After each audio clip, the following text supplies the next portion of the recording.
Experts explain Africa is splitting in two, and it will look like this. Up close, the process is even more shocking, with a massive crack stretching from Mozambique in the south to the Red Sea in the north. This gap keeps growing every year, tearing apart the land and destroying homes. Now, specialists believe the continent could split much sooner than we expect. Africa is breaking apart because of the Somali Plate movement. Think of it like a dramatic breakup happening with tectonic plates. On the east side, there's the Somali Plate. On the west, we have the Nubian Plate. And during this breakup, the Somali Plate just wants more space, so it's pulling away from the Nubian Plate. This movement is forming the East African Rift, a region where tectonic plates are splitting apart, magma keeps rising from deep below, and a bunch of active volcanoes are being born. So this place is hot, with daytime temperatures that can soar to 130 degrees Fahrenheit, and at night they cool down to 95 degrees. Inside this hot zone, we have the Afar Triangle, also known as the Afar Depression, and its geology is fascinating, as the rifting process is causing valleys, faults, and deep cracks to form in this region. Take, for example, this massive 35-mile-long fissure in Ethiopia's desert. It's also so wide that a person can easily fit inside of it. But what's scary is this crack keeps getting bigger, growing about a half an inch every year.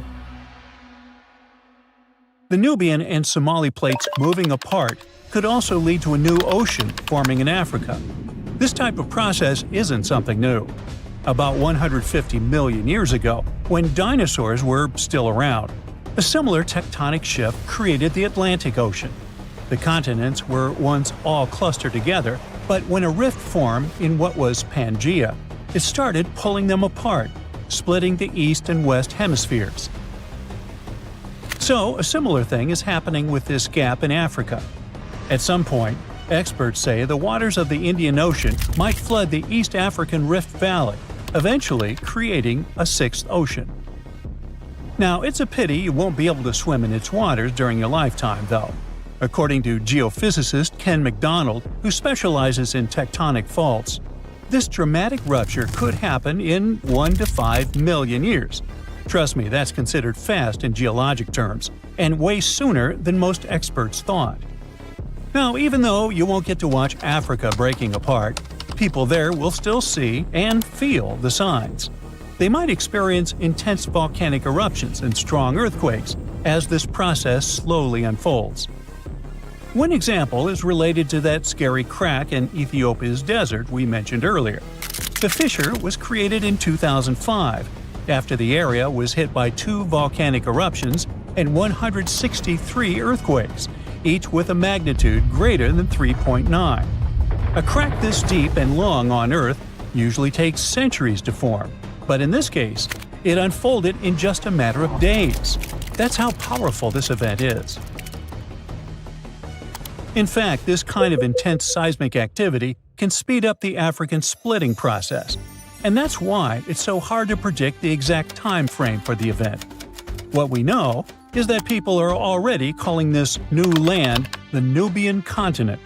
If the predictions are right, it will include Somalia, Kenya, Tanzania, and part of Ethiopia. That's exciting and concerning at the same time. As new coastlines emerge, countries will need to make major adjustments when it comes to infrastructure and land management. They might lose a lot of roads, houses, and other constructions currently located near or right in the East African Rift. In Kenya, for example, the fissures tore apart a busy road, and authorities desperately tried to fill the gap with rocks and cement. In another case, an old woman was sitting and eating with her family when her house suddenly split down the middle.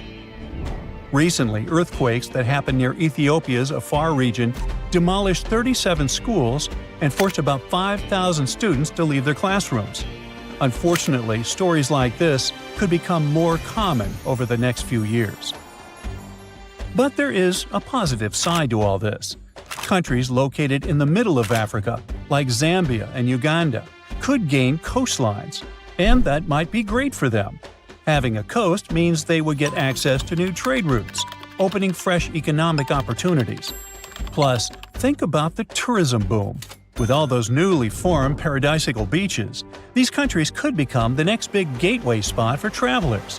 The local ecosystem in this newly created ocean will change as well, and new marine species may emerge. So let's look. This is the path where the rift is most advanced right now.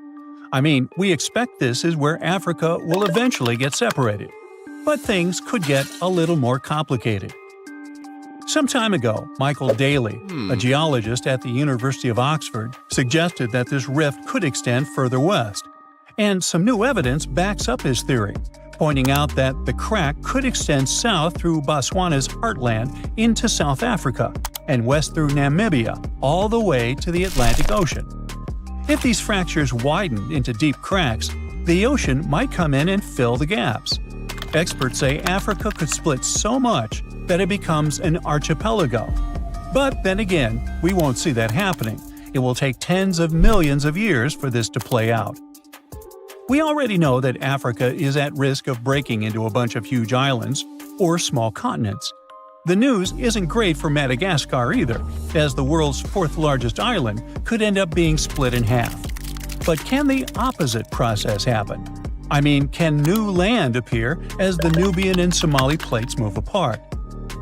Well, as these tectonic plates get away from each other, the magma from the Earth's mantle might rise to the surface, and when it cools, it solidifies into new land.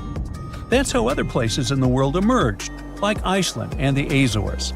So, yeah, the same process could happen in the East African Rift, and over the long term, it is possible that the rift could create new islands.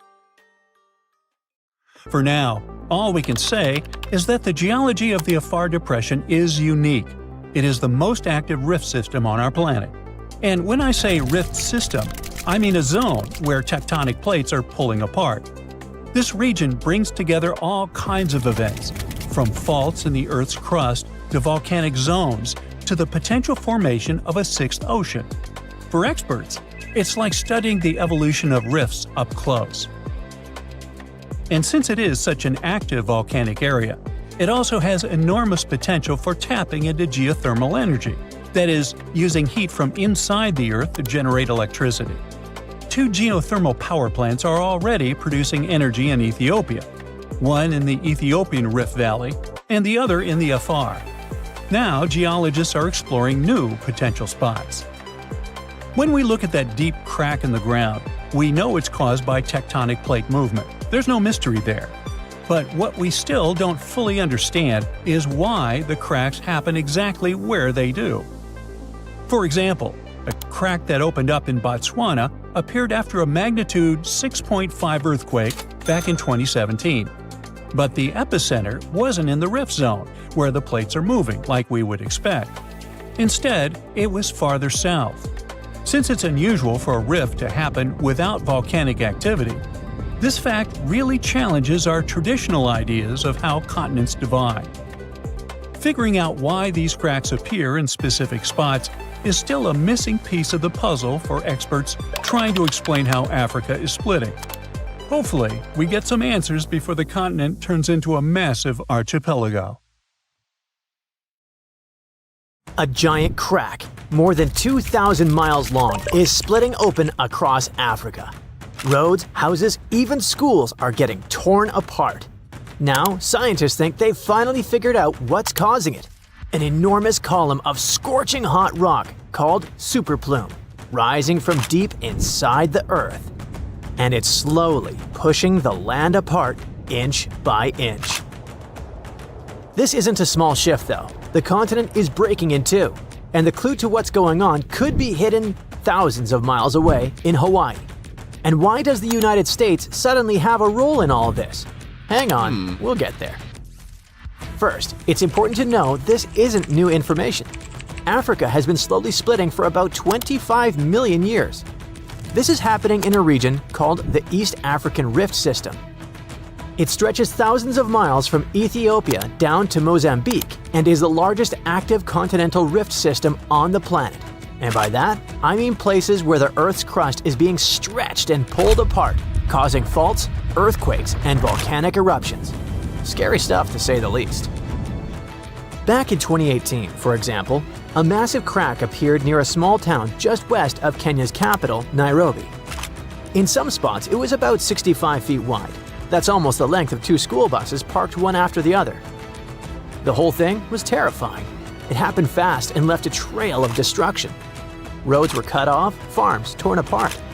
People were on edge as the ground opened up beneath their feet. And I mean that quite literally. One man watched the crack rip straight through his home. He barely had time to grab a few of his belongings before his entire house collapsed.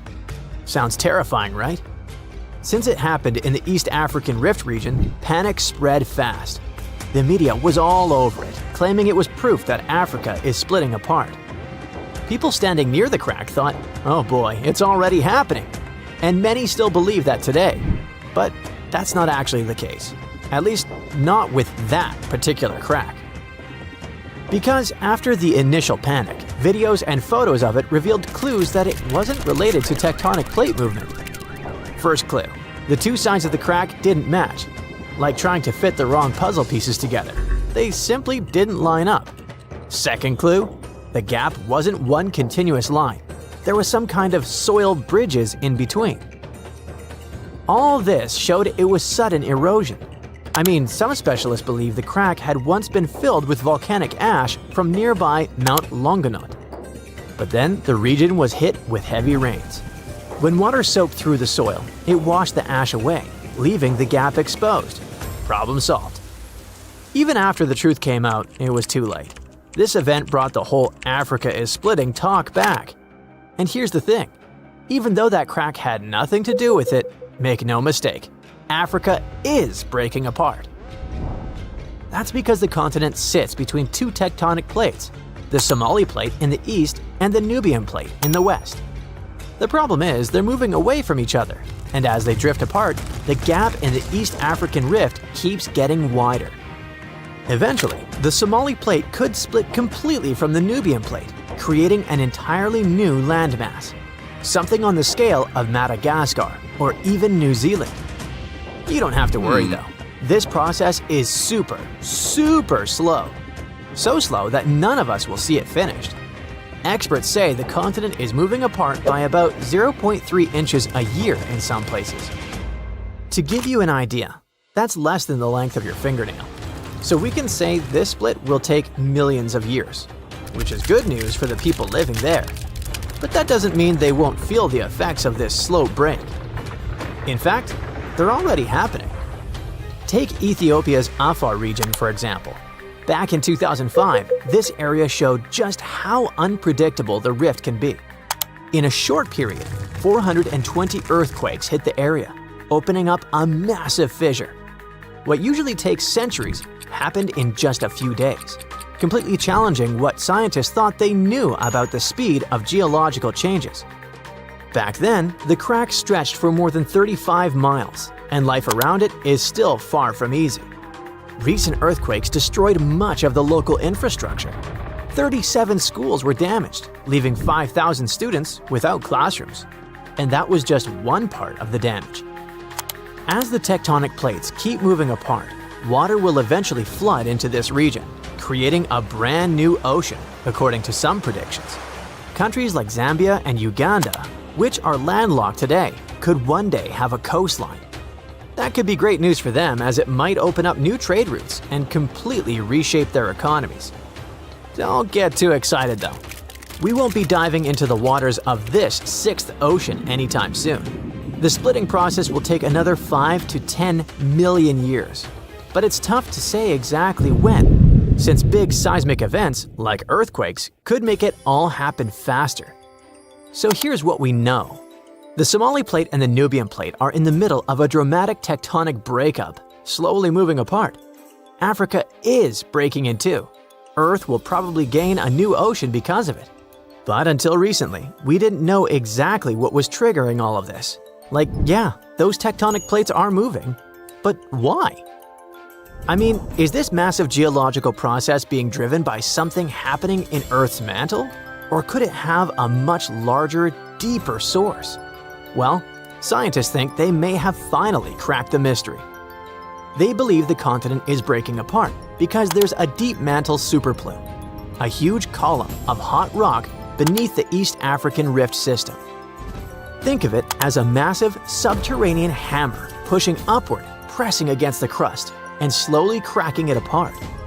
But here's the interesting thing.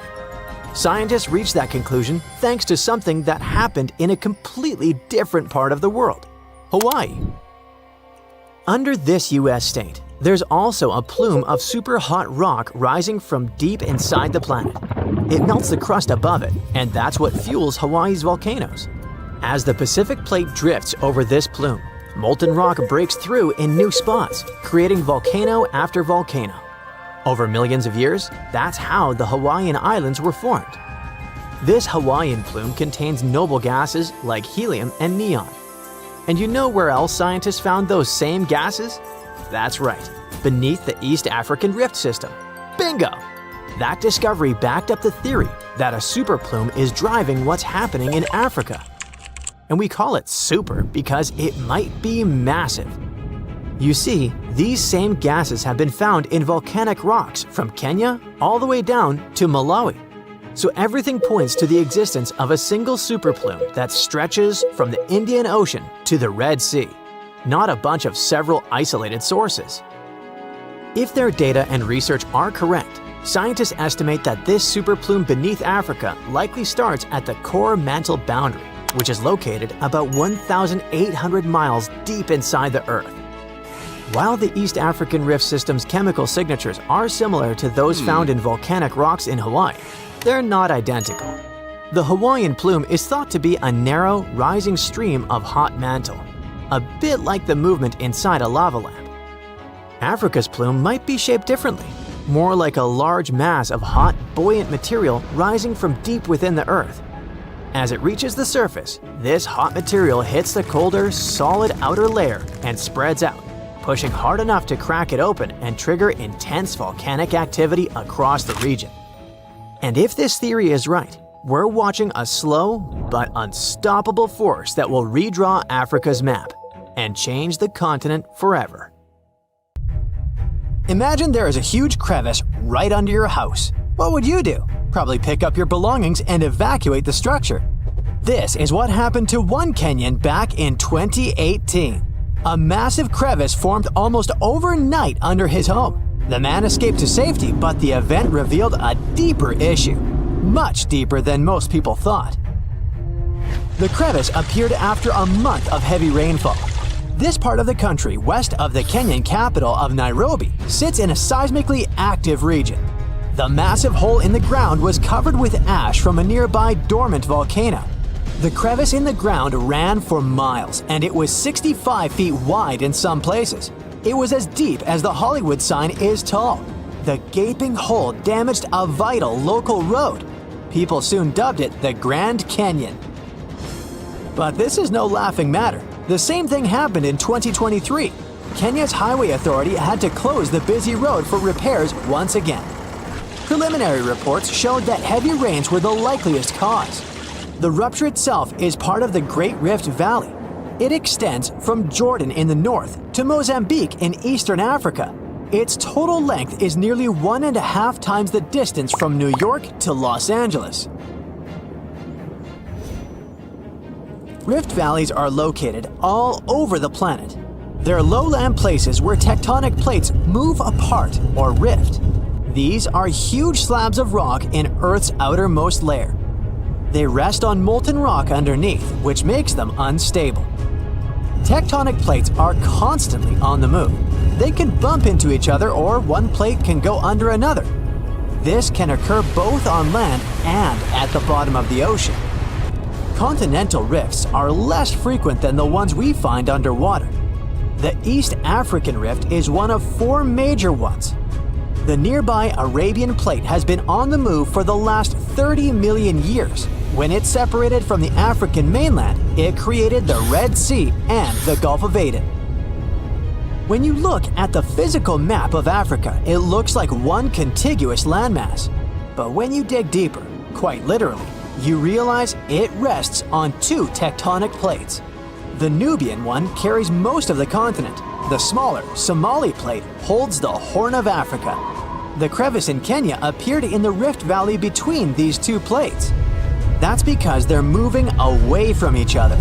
The rift is growing larger, which means that one day the African continent will split into two. The rifting process is a slow one. The present rate is just 1/4 of an inch every year. Scientists estimate that the split will occur in 5 to 10 million years.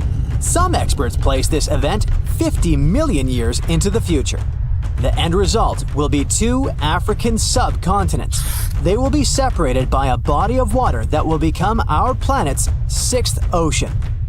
This also means that 5 now landlocked countries will get access to the sea. When they get a coastline, the countries could build harbors to trade with the rest of the world. 3 other countries, including Kenya, would find themselves on 2 continents. The future split of Africa into 2 parts might sound dramatic at first, but it wouldn't be unnatural. This is the first time, after hundreds of millions of years, that the shape of Earth would change so much. The last time this happened was during the Jurassic period. If you're now thinking of Steven Spielberg's 1993 blockbuster movie, you're right. The world of dinosaurs had a different shape than the one we're familiar with today. There was a supercontinent called Gondwana.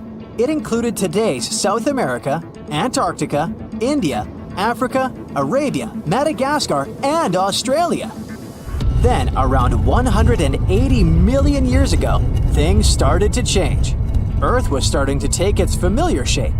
The Indian subcontinent collided with the Asian mainland. The event gave rise to the Himalayan mountain range. These are the highest mountains in the world, with 30 peaks over 24,000 feet in altitude. This process is far from over. The Himalayas are still growing in height. On the other side of Gondwana, Africa and South America first separated together. But they weren't meant to last long. 40 million years later, South America started drifting away from Africa. This created the South Atlantic Ocean. The evidence of this ancient continental drift is obvious to this day. If you look at the map of South America, you'll notice a bulge in its eastern part. That's the modern country of Brazil. On the other side of the Atlantic, Africa has a huge inland curve on its western side. The two act as pieces of a giant jigsaw puzzle. They roughly fit into one another. European scientists noticed this as early as the 17th century. Further research confirmed the theory that South America and Africa once belonged to the same landmass. This is only one part of the story. At the beginning of the 20th century, a German scientist came up with the theory of continental drift.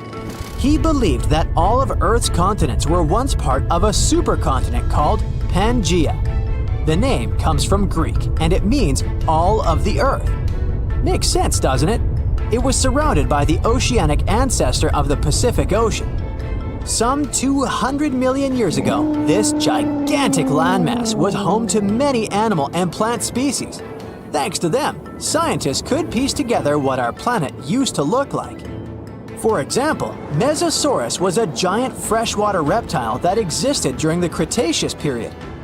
Paleontologists found its fossils in only 2 places, Africa and South America. The animal lived in fresh water, so there was no way it could have swam in the Atlantic Ocean. This pointed to the fact that it lived in a single habitat, rich in rivers and lakes. This would have been possible in only one scenario. The 2 continents that are now miles apart were once a single piece of land. Pangaea wasn't the only supercontinent in Earth's history. Continents came together and drifted apart several times throughout our planet's past. Researchers know of at least 3 times this happened. Pannonia formed 600 million years ago. Rodinia was an even older supercontinent. It existed 1 billion years ago. The driving force behind all these changes was tectonic activity. Plates deep beneath our feet have the ability to create new land and oceans. This is what's happening in East Africa right now. This activity is most evident at the bottom of the sea. Molten rock rises from deep within the Earth to create new seafloor. The process is called seafloor spreading. It happens along underwater mountains called ridges. One example is the Mid-Atlantic Ridge. I think you can fairly accurately guess its location. Over time, the seafloor grows wider here. This has an effect on the continents on both sides of the ridge. Seafloor spreading causes continents to move away from each other. Right now, North America is moving away from Europe at a rate of 1 inch per year. This doesn't seem like much, but give it 50 million years and the Americas are gonna bump into the western part of Asia. The two landmasses will form a new supercontinent. Geologists from Yale University have a name for this land: Amasia.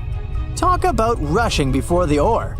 They ran a series of computer simulations to see what Earth would look like millions of years from now. The new continent is likely going to form somewhere around the North Pole. But don't go shopping for winter clothes just yet. The time frame for this event might extend to 200 million years into the future. Our planet has 5 oceans: the Pacific, Atlantic, Indian, Southern, and Arctic, not counting Billy Ocean. But it seems there's a 6th one out there too. It's just that you can't see it. Scientists have found evidence of large amounts of water hidden in the transition zone. That's the boundary layer that separates the upper and lower mantle of our planet. That boundary goes hundreds of miles deep down below the surface. Natural diamonds usually form in the mantle, but at depths of up to 155 miles. Some of them are very rare. They may come from deeper depths. That was the case with this fascinating diamond that formed 410 miles below the surface. The gem was big enough for scientists to study it and determine what it was made of. They were surprised when the composition of this very rare diamond showed that it was formed in pretty watery conditions. Because of that, such a diamond wouldn't be worth much in jewelry stores, but it was priceless in the lab. So, could this mean there's an ocean under the surface of our planet?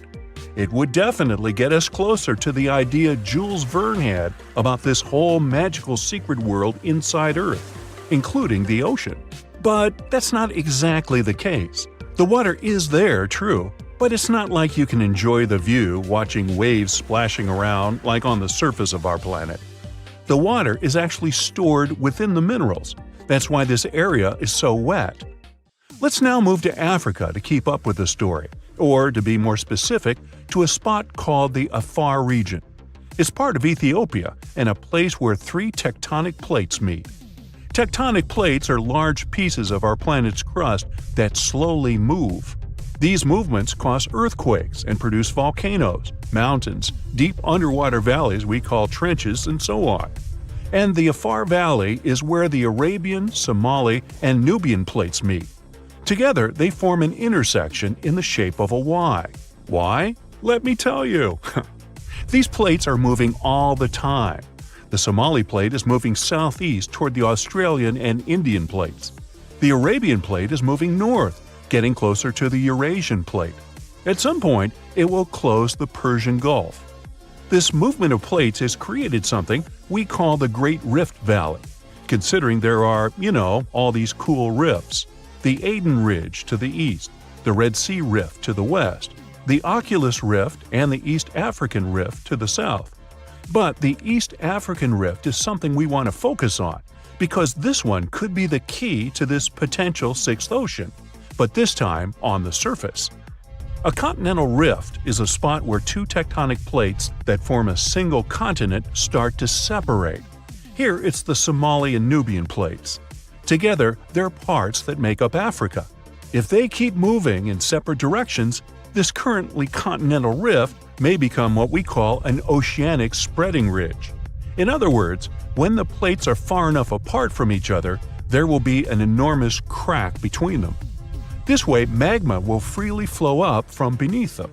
It'll be cool and eventually start creating a new ocean floor. Africa will be split into 2 parts, and there will be a new ocean flowing between what will turn into 2 mini-continents. Nope, it's not time to get your swim trunks and sunscreen yet.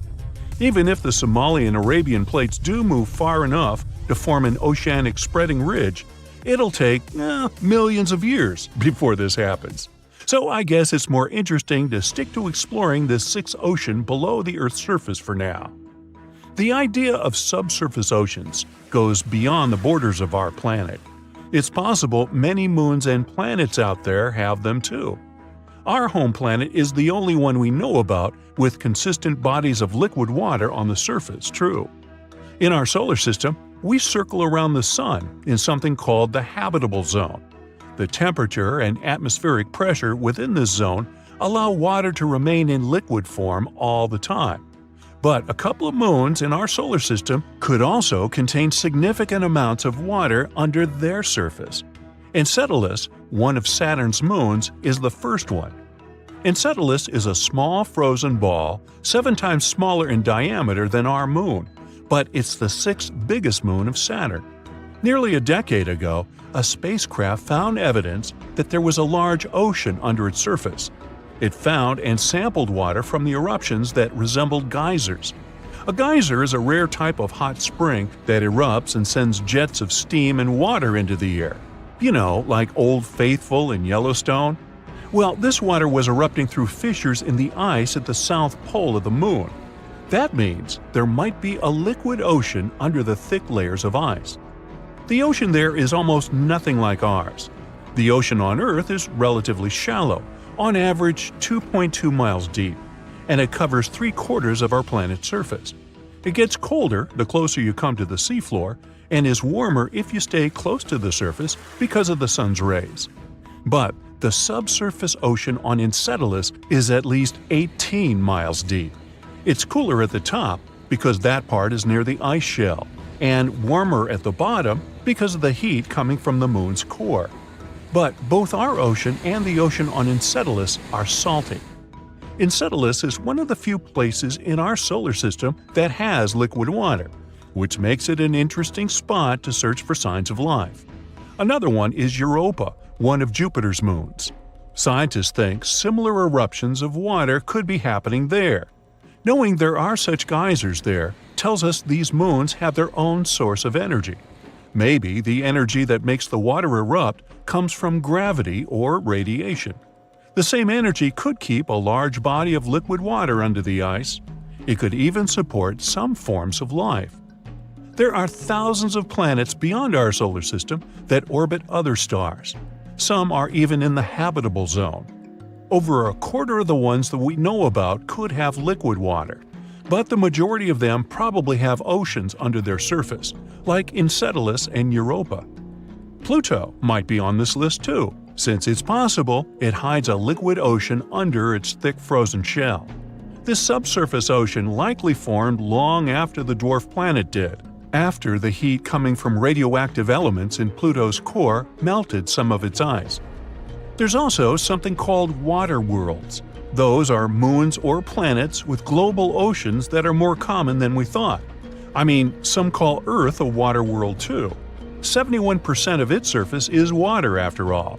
And when you look at our home planet from space, you mostly get those blue marble pictures. When exploring other planets, especially those outside of our solar system, researchers often go with a policy of follow the water. After all, water is the main element we know that's necessary for supporting life. And when there's a water world that's close to its parent star, scientists assume it must have formed way farther and then moved closer once its orbit shrank. The composition of the planet was set when it was in a colder orbit, or, in other words, when it made a wider circle around its star. We call the process of orbital shrinking a migration, and if water worlds are really that common, it can be proof that migration really happens. Exoplanets are all those planets that orbit around other stars, not our Sun. Some exoplanets may have oceans that are way deeper than any of those in our solar system, hundreds or even thousands of miles deep. Our Mariana Trench is scary, and it's not even 7 miles deep. And those exoplanet oceans are, wow, almost bottomless. You know, oceans cover around 70% of Earth's surface, and we have only explored 5 to 20% of them. And now, astronomers have found more water, a huge stash floating out there in space by a quasar that's more than 12 billion light-years away. And we aren't talking about just a little puddle. It's a mind-blowing amount of water, about 140 trillion times more than all the water in Earth's oceans combined. It's hanging around a supermassive black hole that's a staggering 20 billion times bigger than our Sun. This black hole is surrounded by a super bright quasar. It gives off as much energy as you get if you gathered 1,000 trillion suns. I can't count that high. Oh, by the way, since light takes time to reach us, we're seeing this quasar as it was when the universe was still very young. Astronomers are sure that the newly discovered water reservoir is the farthest and biggest we have ever found in space. Mark Bradford from NASA's Jet Propulsion Laboratory explains that the environment of this quasar is so unique that it's capable of creating an incredible amount of water. Bradford's team, along with another group of astronomers, has been studying the quasar and the supermassive black hole at its center for quite some time. They've noticed that as the black hole pulls in surrounding matter, it heats up the nearby gas and dust. This process has created a region packed with molecules that have never been observed at such a great distance before. Now, quasars were first spotted around 50 years ago, when telescopes picked up super bright objects way out in space. They're not regular stars. They shine from the centers of distant galaxies and are so powerful they outshine all the stars in their galaxy combined. At the heart of every quasar is a gigantic black hole, which is millions or even billions of times heavier than the Sun. When gas and dust swirl toward the black hole, they heat up and release an insane amount of energy. It makes quasars some of the brightest and most powerful things we've ever seen in space. Looking at quasars is like looking back in time. The light we see from them today has been traveling for billions of years.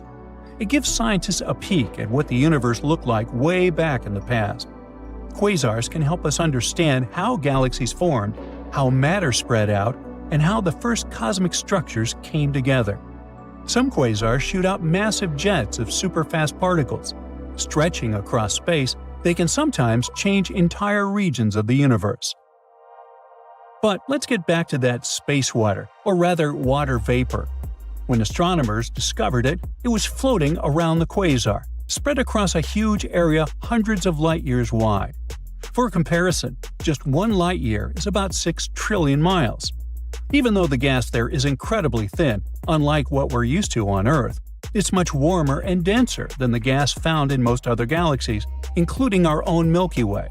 The temperature of this gas is around -63 degrees Fahrenheit, and it's about 300 trillion times less dense than Earth's atmosphere. It does sound extreme, even in space terms, it's unusual. Now, water vapor isn't just another molecule. The very fact that it exists near the quasar hints that the area is regularly blasted with radiation. That's what keeps the gas warmer than usual. To add to the mystery, astronomers also found carbon monoxide and other molecules. In other words, there's plenty of raw material floating around. In the future, this gas could help the supermassive black hole grow even bigger, up to 6 times its current size. But that's just one of many potential scenarios. Some of the gas might get pulled into the black hole, some could form new stars, and some might even get flung out into space. Now, finding water vapor in such a distant quasar means that the basic building blocks of the universe have been around for billions of years. Water is crucial for life as we know it, so its presence so long ago hints that the ingredients for life existed much earlier than we might have thought. But water isn't just important for life. It also plays a key role in how stars and galaxies form. When giant clouds of gas cool down, water helps them collapse, making it easier for new stars to be born. But how did researchers even spot this massive cloud of water? In 2008, Bradford's team started looking for water in space with the help of a special instrument called Z-Spec. It was attached to a 33-foot telescope in Hawaii. To double-check their findings, they used another powerful tool, CARMA. That's a group of radio dishes in the mountains of Southern California. At the same time, a different team was searching for water using a telescope in the French Alps. In 2010, the second team found a small hint of water in the distant quasar. It was just one teeny tiny signal. After that, Bradford's group detected more signals. It was all the proof we needed to conclude that an enormous amount of water was actually out there. Now, our floating cloud of water vapor isn't the only place where we've found water beyond Earth. Scientists have recently made a huge discovery. It turns out there are massive reserves of liquid water hidden deep underground on Mars. So, in theory, future astronauts could use this water to support missions or even make Mars a long-term home. But of course, there's a catch. This water isn't sitting in nice, accessible lakes or oceans. It's buried so deep inside Mars that we have no way of reaching it with current technology. Scientists have figured this out by analyzing seismic data from the Mars InSight lander. It picked up some strange seismic activity, and the best way to explain it is by these hidden water reservoirs. Mars still does have some water today, mostly as ice on or just beneath the surface. But that's nothing compared to the massive amounts of water the planet had billions of years ago.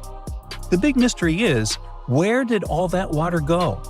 Scientists think it could have either escaped into space or moved into the planet's interior, where it might now be trapped as liquid reservoirs or ice deposits. The problem?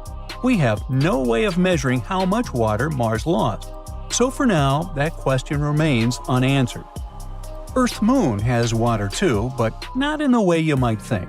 Instead of lakes or rivers, the moon's water is mostly frozen ice, spread out unevenly across the surface. The cold, shadowed poles are especially full of it, since they never get sunlight.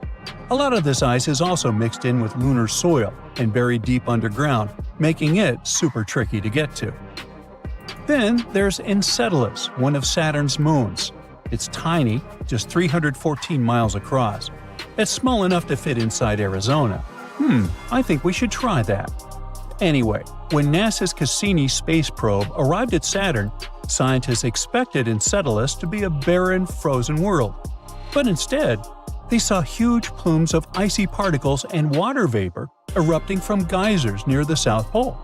That meant there had to be a massive ocean hiding beneath its icy shell, sandwiched between the moon's rocky core and the frozen surface.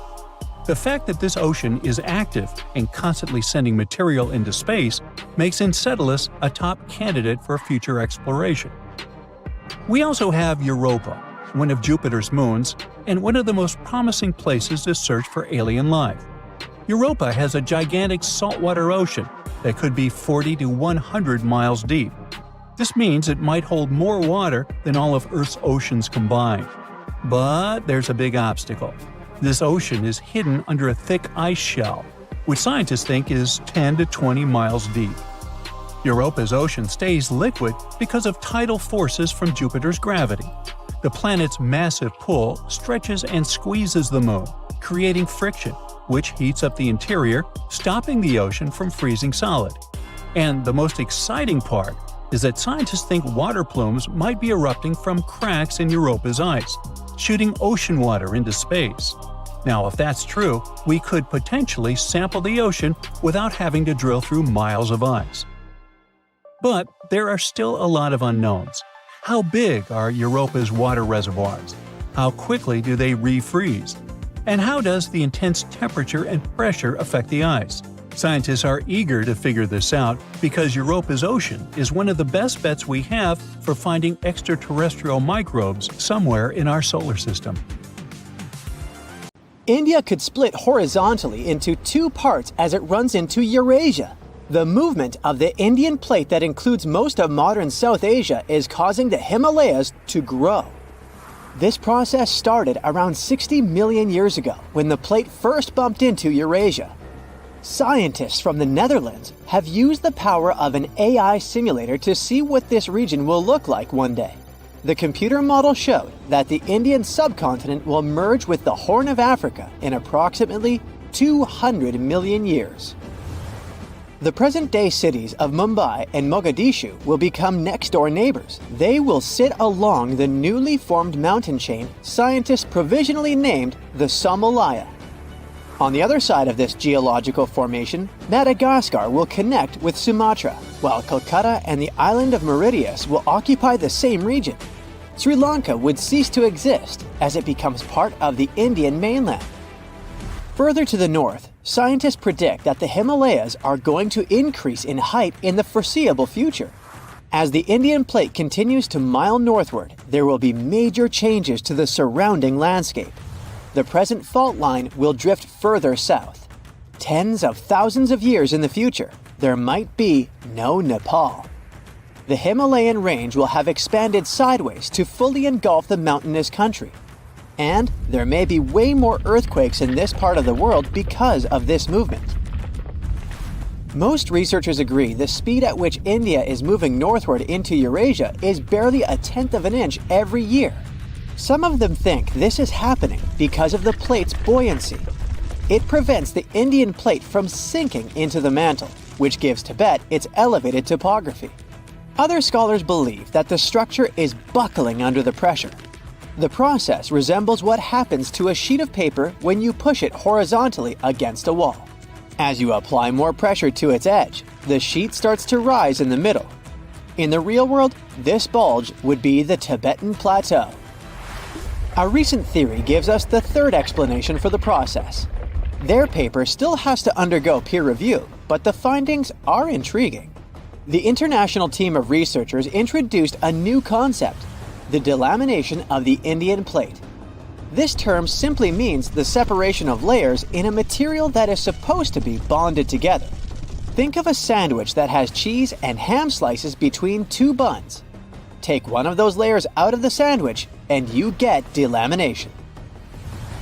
In geological terms, this process involves the upper part of the plate peeling off and moving upwards. In the case of the Indian plate, this is the section that supports Tibet's elevation. The lower section is denser, which causes it to sink into the mantle. Plate tectonics are, in this way, similar to a layered cake. Chefs place the spongy, denser layer at the bottom, so the heavier top doesn't crush it. Scientists developed their thesis by analyzing helium gases in water samples from the region's hot springs. Helium-3 is a rare isotope that shows that the mantle is close to the surface of the Earth. Researchers measured helium isotope ratios at 200 Tibetan springs. The pattern they saw shows how close the mantle is to the northern Tibetan surface. Further to the south, they found plenty of helium-4, another isotope, which means that the plate is intact.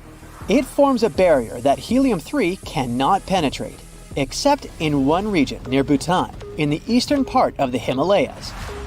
The seismic activity in the region is good proof that delamination, the sandwich theory, is all real here. And it shows us that the mantle is intruding from the eastern side of the plateau. This concept puts under question the old, established ideas about tectonic plate behavior. The scientists behind the study suspect that the unique shape of the Indian plate contributes to the delamination process. It's the thickest at the northernmost point and the thinnest on the sides. If it's all true, it will mean that the continental collisions have a more dynamic and complex nature than geologists previously believed. Scientists still don't have enough hard evidence to prove the correctness of the new theory, just hints. Drilling to depths of over 60 miles is mechanically impossible right now. Such excavations are necessary to be 100% sure that the delamination process is going on. With the right technology, we would be able to better understand the hazards associated with earthquakes in the Asia-Pacific region. It's home to the famous Ring of Fire, where 75% of Earth's volcanoes are located. 9 out of 10 all earthquakes take place here. The India-Australia-Capricorn tectonic plate beneath the Indian Ocean is also important for solving Earth's tectonic mysteries. The term geophysicists use for such locations is nascent plate boundary. These are plates where tectonic plates are just starting to pull apart or push against each other. They represent the initial stage of a full-fledged plate boundary. Such a geological transformation unfolds at a pace of barely 5% of a single inch per year. That's about as long as a strand of spaghetti is wide. This shouldn't worry us too much from today's perspective. The India-Australia-Capricorn Plate is destined to split in half over the course of tens of millions of years. Scientists from France studied records of 2 earthquakes that happened in 2012 and concluded there must be a nascent boundary there. Earthquakes normally occur at places where 2 or more tectonic plates meet. But the tremors in the Indian Ocean happened in the middle of the plate. The scientists used sonar scanning to map out the seafloor and see what was really going on there. After further examination of the marine area off the coast of Western Australia, researchers found a complex network of 62 pull-apart basins along a fracture zone. The scientific data backed up the idea that the tectonic plate was slowly but surely breaking apart. It's another proof that the outer layer of our planet is dynamic, not static. In some cases, you don't have to be a scientist to notice these powerful underground forces. Massive crevices emerged almost overnight due to heavy rainfall in a seismically active region in rural Kenya. First in 2018 and then again in 2023. The local population named the biggest of them the Grand Canyon. These events were not one-time incidents, but signals from the East African Rift System, part of the Great Rift Valley. This huge geological phenomenon stretching from Jordan to Mozambique shows us the gradual splitting of the African continent into 2 subcontinents. You can find rift valleys all around the world as proof of how tectonic plate movements are changing the planet. The East African Rift shows the underlying dynamics of the Nubian and Somali plates. The Nubian plate bears most of Africa, and the smaller Somali plate cradles the Horn of Africa. The 2 are gradually moving away from one another, which causes the formation of crevices within the Rift Valley. This process of continental rifting, going on at a rate slightly faster than the one in India, will eventually lead to the split of Africa into 2 continents. The whole process, which is about to happen in the next 10 to 50 million years, marks a significant geological event that reminds us of Earth's historical transformations. The last time our planet's geography changed so drastically was during the Jurassic period. The world map from the period looks recognizable, but the land masses were oddly positioned from the modern perspective. In the north, Eurasia was still loosely connected to North America, which was at the time called Laurasia. This landmass was slowly moving away from the supercontinent of Gondwana, further down south. It consisted of what we know today as Africa, South America, Australia, and Antarctica. At the time, the Indian plate was closer to Madagascar than to Eurasia, as it is today. While you're watching this video, pieces of continents are slowly breaking off from below and are pulled down into the oceanic mantle, a hot, mostly solid layer that moves slowly under the seafloor.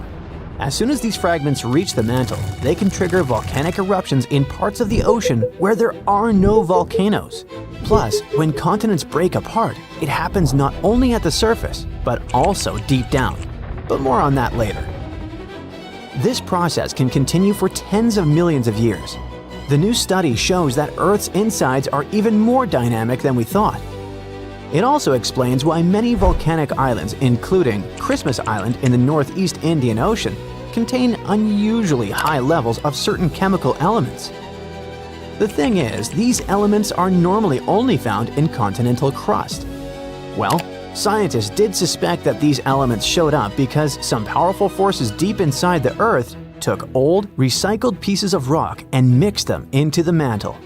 This process works a bit like when you mix together ingredients for cake batter. But before, researchers believed those elements came from 2 main sources: sediment that sank into the mantle as oceanic plates got pushed down, or from mantle plumes. Those are columns of hot rock rising up from deep inside Earth. However, these explanations don't fit all observations. In some volcanic areas, there's almost no sign that the crust has been recycled. In other places, the mantle seems to cool and too close to the surface to be affected by the rising hot rock. Scientists used to wonder how this could happen. Now we know that some of the material in those regions comes from pieces of continents that sink deep into the mantle, and these pieces affect the volcanoes that form above. The new study also suggests a curious idea. Continents don't just break apart at the surface, they peel away from below too. And this can happen over much greater distances than scientists thought before.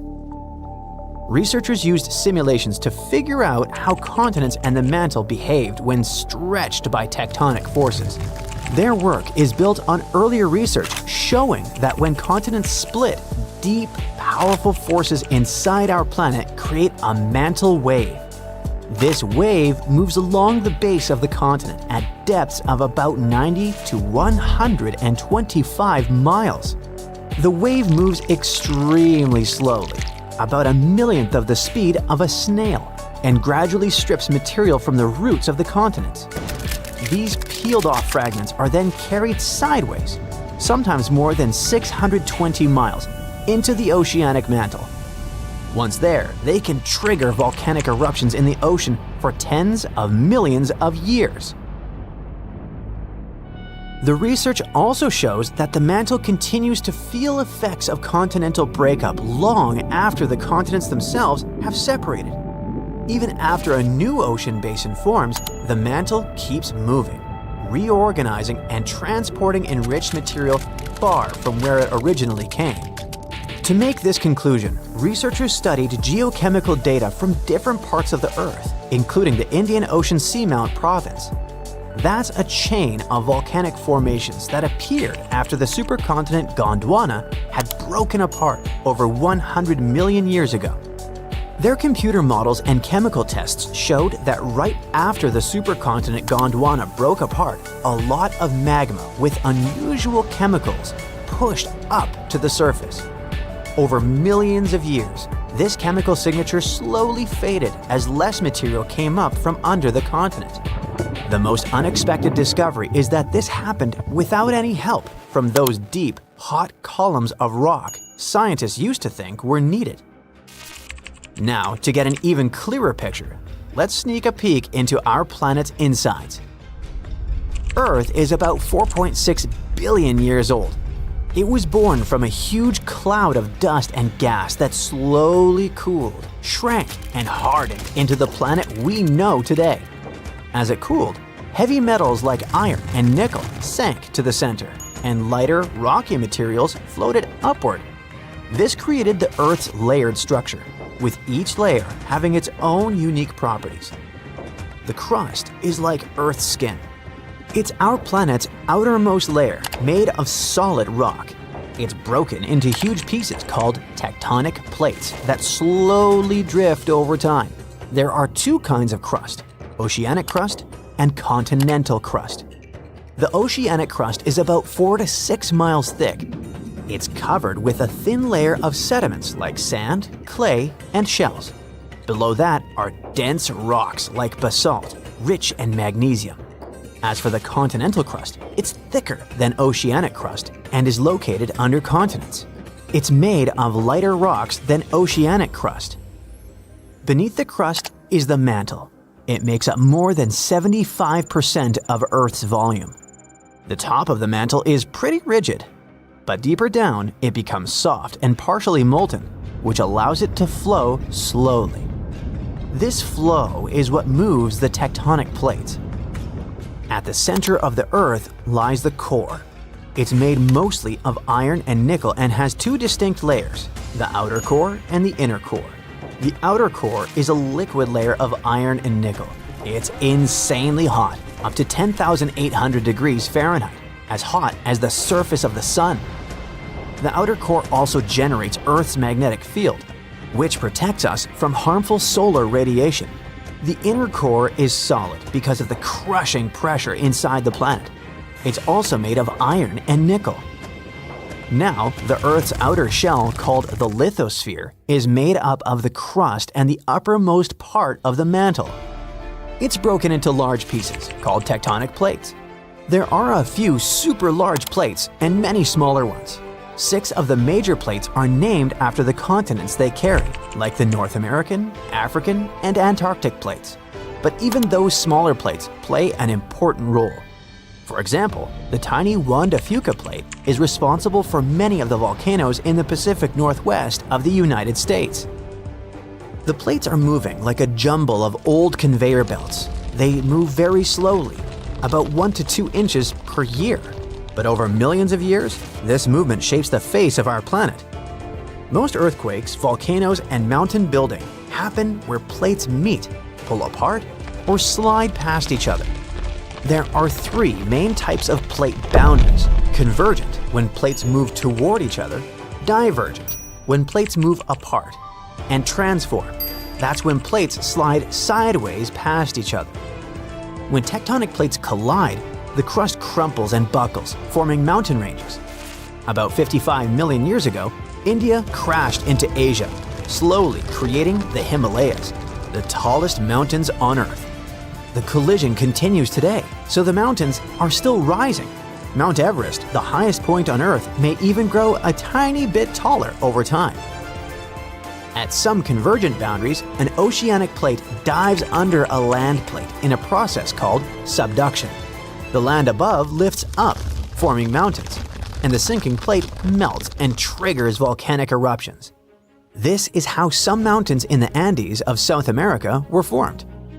When 2 oceanic plates collide, one usually slides beneath the other, creating deep ocean trenches, like the Mariana Trench in the North Pacific, the deepest point on Earth. These collisions can also form underwater volcanoes that eventually rise above the ocean and turn into island chains, such as Japan. At divergent boundaries, tectonic plates move away from each other. In the oceans, magma from deep in the mantle rises to fill the gap. This creates underwater mountains and volcanoes along the seam. This process renews the ocean floor and slowly widens the ocean basins. By the way, a single mid-ocean ridge system connects all the world's oceans, making it the longest mountain range on Earth. On land, when plates pull apart, they form giant valleys, such as the Great Rift Valley in Africa. If this stretching continues over millions of years, East Africa could split off to become a new landmass. One famous example of transform boundaries is the San Andreas Fault in California. Unlike convergent or divergent boundaries, transform boundaries usually don't create mountains or oceans, but the grinding motion can cause powerful earthquakes, such as the 1906 earthquake that destroyed much of San Francisco. Trace your finger around the very bottom of the African continent like this. Seems like a simple task, right? But in real life, out on the ocean, it's basically the nautical version of entering hard mode in a game. Except you can't rage quit. Every sailor who's ever faced it knew they were in for a storm buffet, unpredictable currents, and a constant sense that the ocean was out to get them. The legendary Cape of Good Hope has a misleadingly cheerful name and a way less cheerful reputation. The story starts back in 1488 with Portuguese explorer Bartholomew Dias. He was the first European to make it around the tip of Africa. When he saw the terrifying storms tossing his ships, he named it the Cape of Storms. But his king, John II of Portugal, decided to rebrand it to the sunnier Cape of Good Hope. Yeah, he wanted to promote it as an optimistic route for merchants and explorers. Plus, the discovery was a good omen that ships from Europe could reach India by sea. But the sailors who actually had to steer through it soon lost all the optimism the name promised. The Cape sits where the Atlantic Ocean and Indian Ocean meet, violently, and the winds there are brutal. They don't just blow in one direction, they flip around, like the world's worst fan setting. In the Southern Hemisphere winter, June to August, cold fronts from the Atlantic blast through with violent storms. Add some rain, fog, huge waves, or all of the above. If you were a sailor back then, your odds of survival felt closer to winning a chest of gold in some 16th century lottery than actually getting through in one piece. And then there are the currents. The cold Benguela current from the Atlantic slams into the warm Agulhas current from the Indian Ocean. Instead of blending nicely, like a smoothie, they churn up massive chaos and produce rogue waves that can rise higher than a 10-story building. Sailors describe them as walls of water that just show up to ruin your day. With modern equipment, you can survive if you meet them, or better, avoid them. But back in the 1500s, when your technology was a wooden ship and a prayer, one rogue wave could wipe out your entire voyage. And as if the Cape of Good Hope wasn't enough drama, a few miles east, there's the even nastier Cape Agulhas.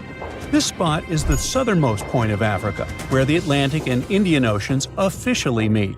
Cape Agulhas has shallow waters with reefs, hidden rocks, and sneaky sandbars that shift around. For centuries, sailors called it a ship graveyard. Historians have counted hundreds of wrecks here, including ships loaded with gold, porcelain, and spices that never reached Europe. The bones of ships still lie under those waves, like a giant warning sign saying, "Don't even try it." Now, if we zoom out to show the broader history, the stats are brutal. Between the 15th and 18th centuries, during the Age of Sail, so many ships sank here that European traders treated the Cape like a terrifying game of odds. You could make a fortune bringing back silk, spices, and jewels from Asia, or you could vanish into the ocean. That's why sailors passed down horror stories like campfire tales, ghost ships haunting the Cape, cursed waters, and there was also the famous legend of the Flying Dutchman, doomed to sail around the Cape forever. Navigating all this before GPS, satellites, or weather forecasts in a creaky wooden ship with no compass and some half-reliable maps was almost impossible. With no ports nearby to duck into for shelter, the sailors were all alone out there, sort of like playing hide-and-seek in a thunderstorm while blindfolded. Historians note that many of these brave folks regularly got blown off course or smashed into rocks they didn't even know existed. So, eventually, someone came up with a better idea. Let's dig a shortcut. In 1869, the Suez Canal opened in Egypt. It connected the Mediterranean to the Red Sea. Ships traveling between Europe and Asia didn't have to play the Cape's stormy lottery anymore. Using the canal reduced the voyage from the Arabian Sea to London by some 5,500 miles. Today, the canal handles 12 to 15% of global trade.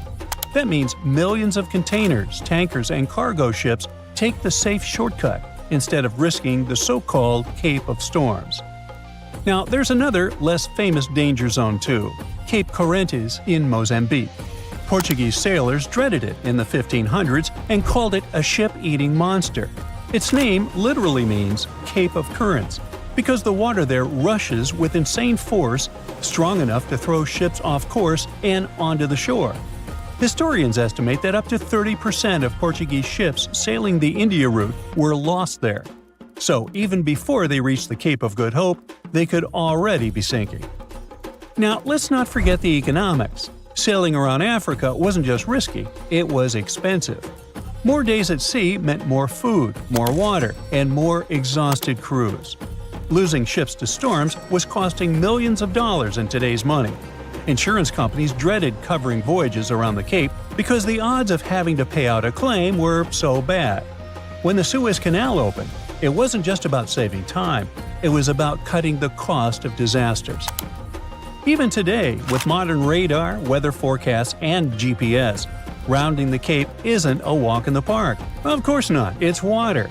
Anyways, cargo ships that try to avoid canal fees or blockages, like the infamous traffic jam in 2021, still face monster waves and storms.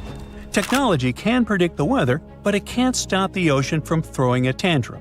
Every captain who rounds the Cape today still knows they're passing through one of the most dangerous maritime zones on Earth. Yet another zone most ship captains choose to avoid is the roaring 40s and furious 50s in the Southern Ocean. That's between 40 and 50 degrees south latitude. Unlike the Northern Hemisphere, where continents break the flow, down here there's nothing but ocean.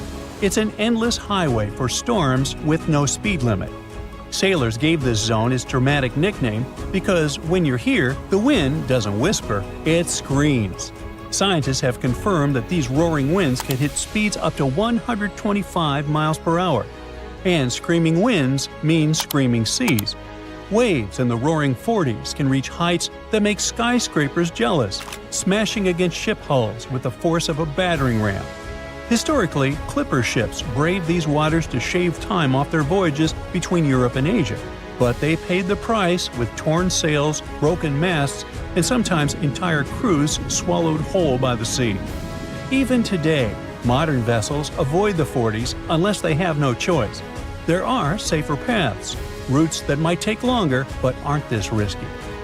The 40s and 50s sure sound scary, but wait until the ocean tightens its grip in the Drake Passage. This narrow strip of water between Cape Horn and Antarctica is the gladiator arena of the seas. The entire Pacific Ocean is trying to squeeze through a gap only 500 miles wide and collides head-on with the Atlantic. Add the southern ocean currents, among the strongest on Earth, and you've got a recipe for chaos. The Drake doesn't just throw waves at you, it throws walls of water up to 50 feet high.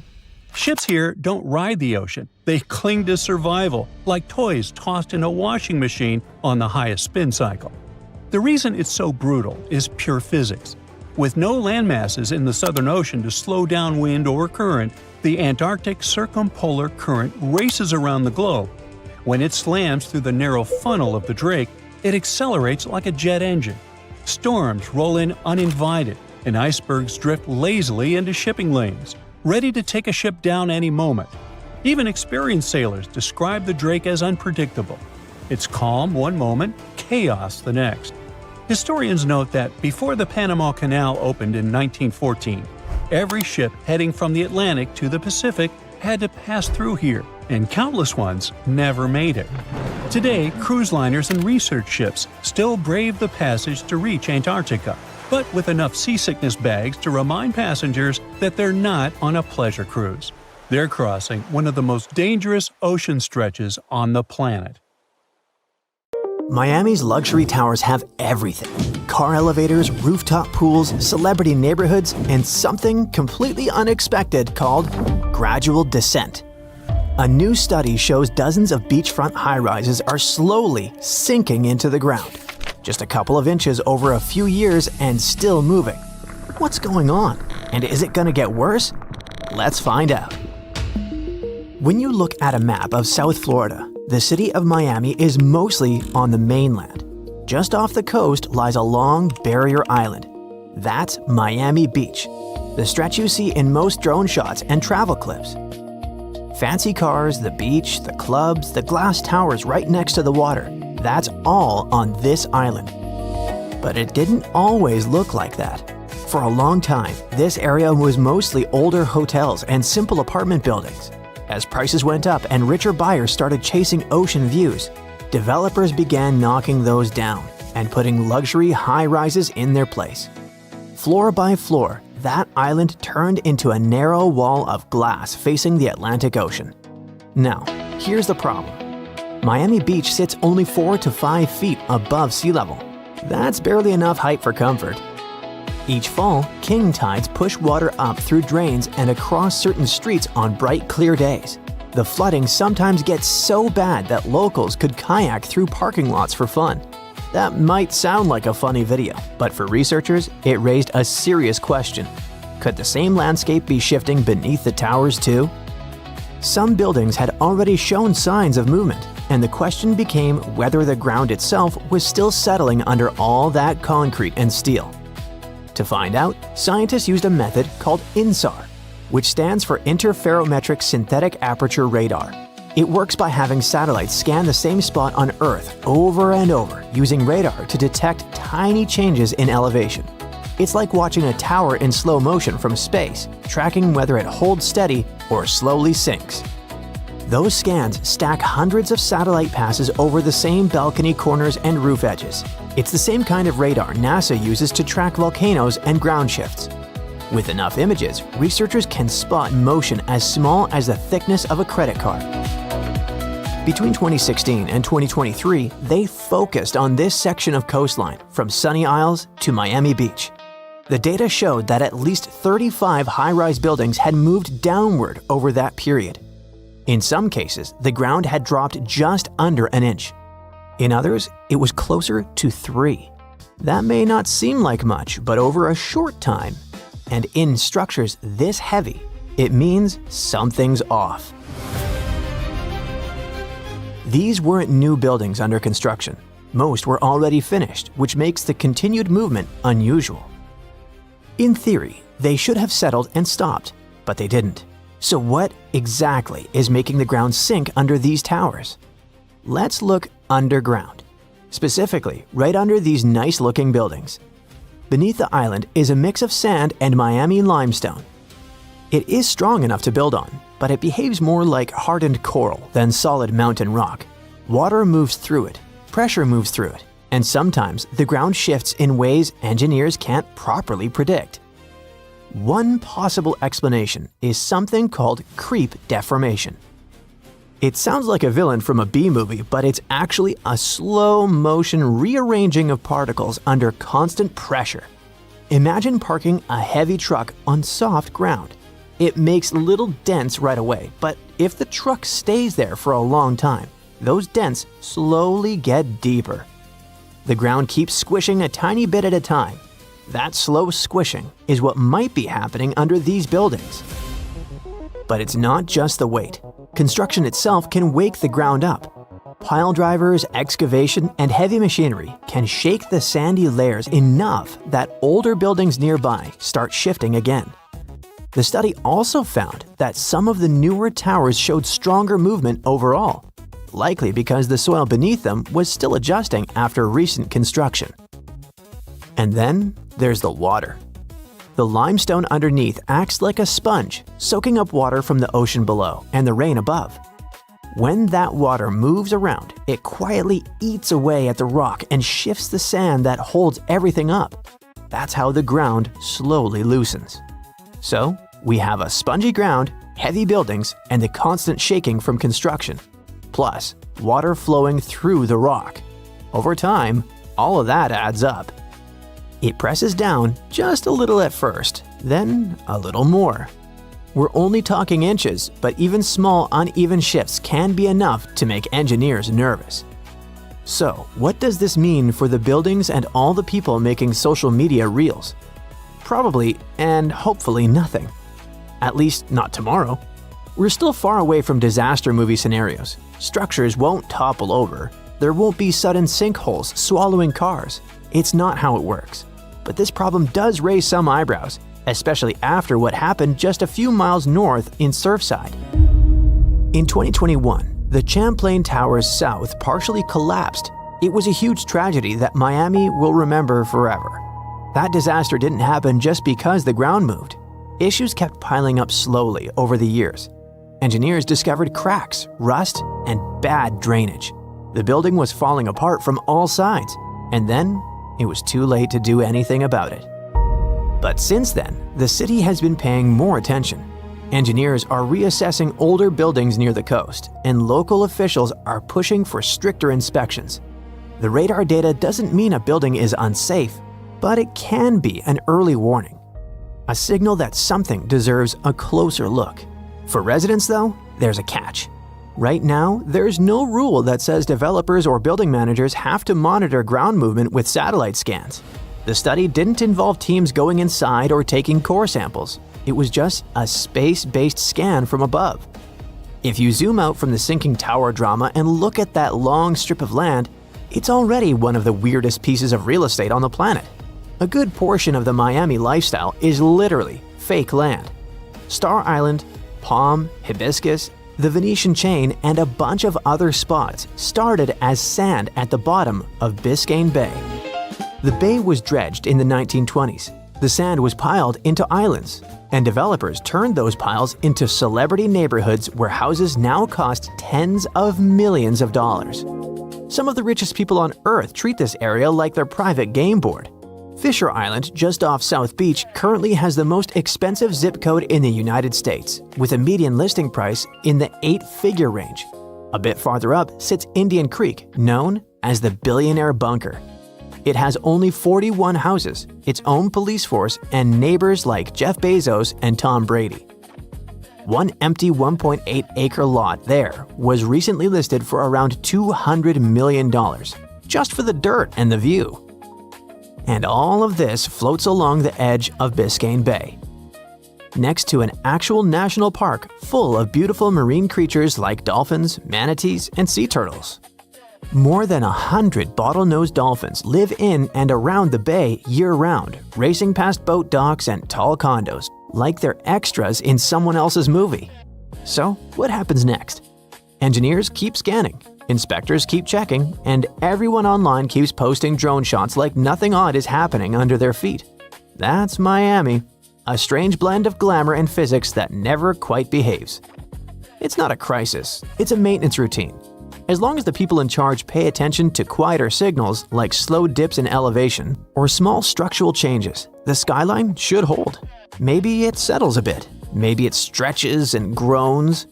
Now that engineers and scientists are aware of this issue, they can prepare and propose solutions. Until then, the towers will still be up and the bay will still shine bright. The whole city will keep drifting in its own style, just slightly downward.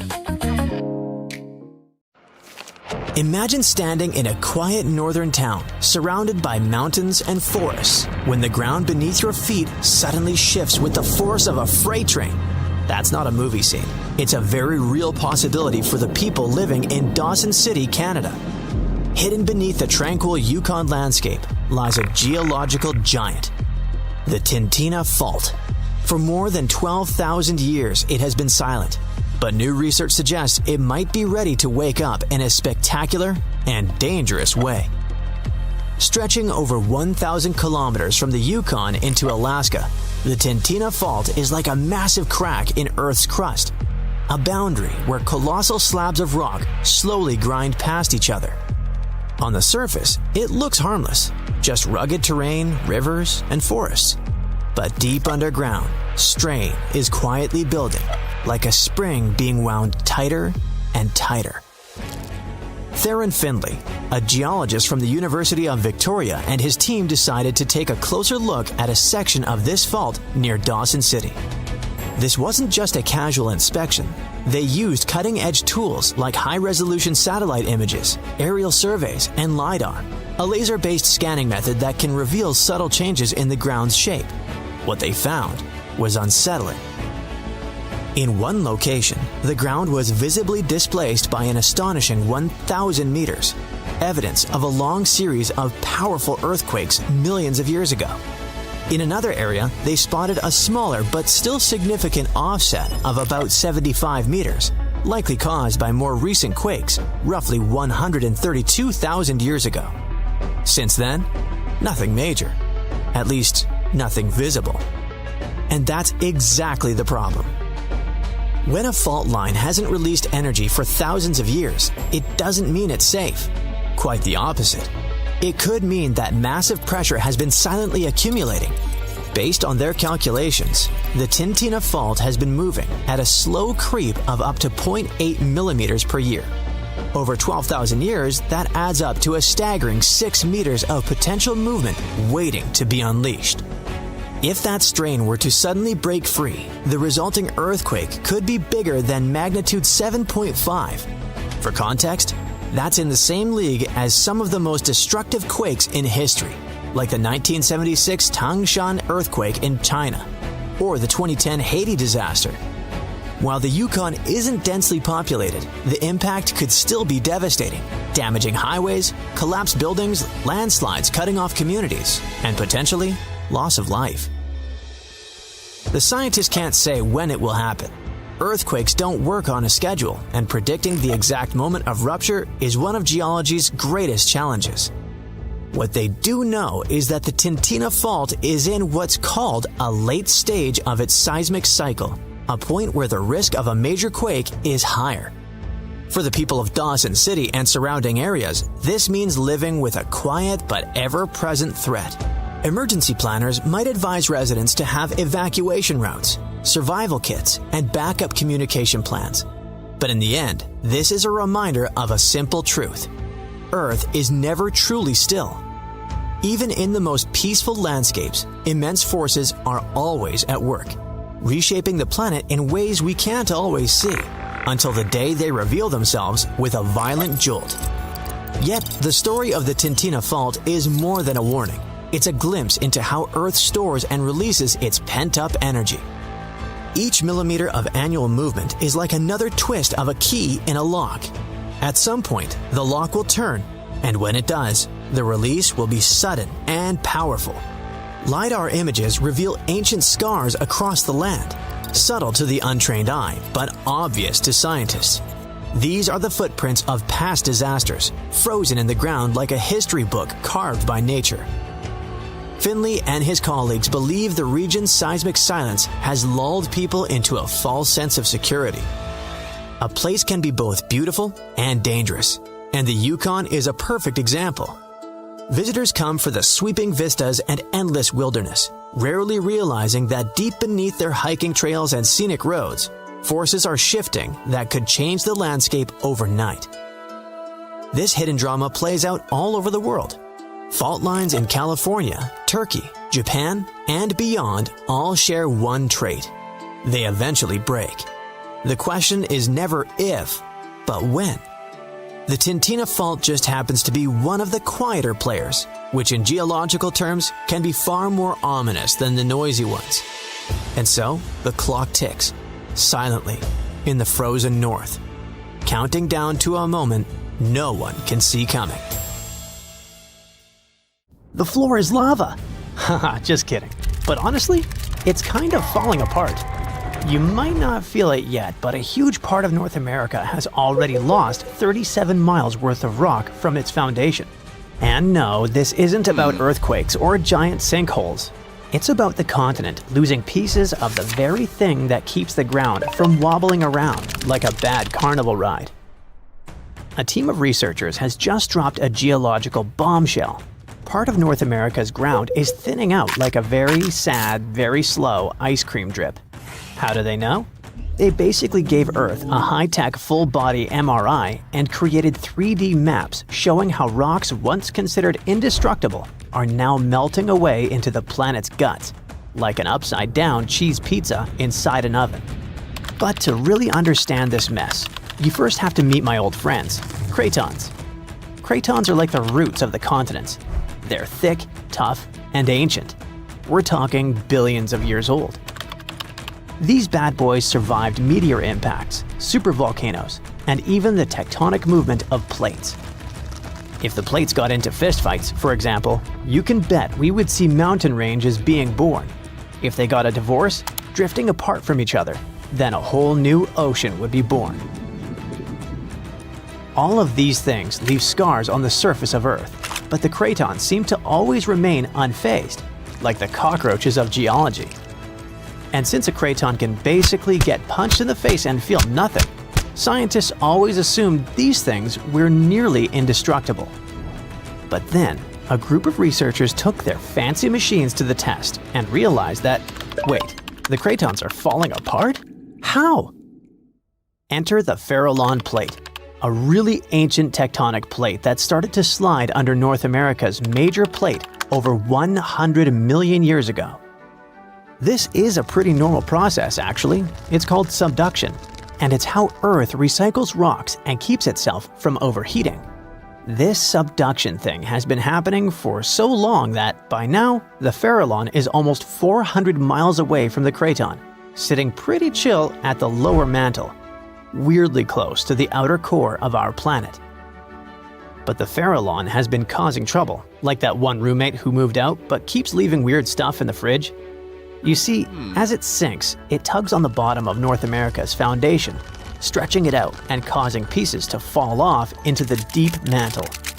And if that wasn't enough drama, the sinking Farallon has also leaked water and carbon dioxide into the surrounding rocks, making the craton even softer and easier to shred apart. Thanks, Farallon. Very cool of you. By studying hundreds of earthquakes across thousands of monitoring stations, scientists have confirmed the story. Big chunks of continental material are dripping downward, thinning the craton by as much as 37 miles. That's more missing rocks than can fit into a milk carton. Sounds dramatic, right? But don't worry. This is happening at a snail's pace. It'll take millions of years for anything noticeable to happen. Your great-great-great-great few grandkids from the distant future might still be standing on solid ground. But don't get too comfy. This thing may not be an urgent problem, but there's another type of sinking that's happening faster than you can say, "Help." Here's the thing. By 2050, at least 32 major cities in the US, including New York, Baltimore, and Charleston, could be partially underwater. And guess what? This one is mostly our fault. Scientists noticed that since 2007, some cities have been sinking into the ground between 0.04 and 0.08 inches every year. Charleston, in South Carolina, is pulling ahead in the worst way possible, sinking 0.15 inches annually. Sure, these numbers sound tiny and a bit ridiculous, but Charleston is barely 9 feet above sea level, and a little sinking goes a long way when the ocean is breathing down your neck. On really bad flood days, people there have to abandon their cars and basically swim home. This whole phenomenon is called land subsidence, and when you mix sinking land with rising sea levels, you get a disaster cocktail of flooded streets, salty farmland, ghost forests, and a lot of very cranky homeowners. And it doesn't stop with just homes. Infrastructure like bridges, roads, airports, and power plants, all things we rely on daily, are also at risk of serious damage. Flooded electrical grids and sunken highways could cause billions more in economic losses and create major safety hazards for communities. Now, let's be fair. Not everything is humanity's fault. Some of this trouble dates all the way back to the Ice Age. About 12,000 years ago, massive ice sheets covered the northern US. They were heavy, like seriously heavy. The weight pushed the land down, and when the ice melted, the ground didn't just pop back up like a trampoline. Instead, it started playing a weird game of geological seesaw. The places that were squished started rising, and the places that weren't got pulled down. This whole process, called glacial isostatic adjustment, try to say that 3 times fast. But of course, humans found a way to make it worse. Groundwater extraction is a major culprit. Think of it like pulling the stuff out of the mattress. After a while, the whole thing just sags. In places like California's Central Valley, the land is dropping by up to 8 inches a year because we keep pumping out water during droughts. In cities like New York, the problem isn't just water. Skyscrapers themselves are making it worse. Yep, turns out if you stack millions of tons of concrete and steel onto soft ground, it tends to flatten.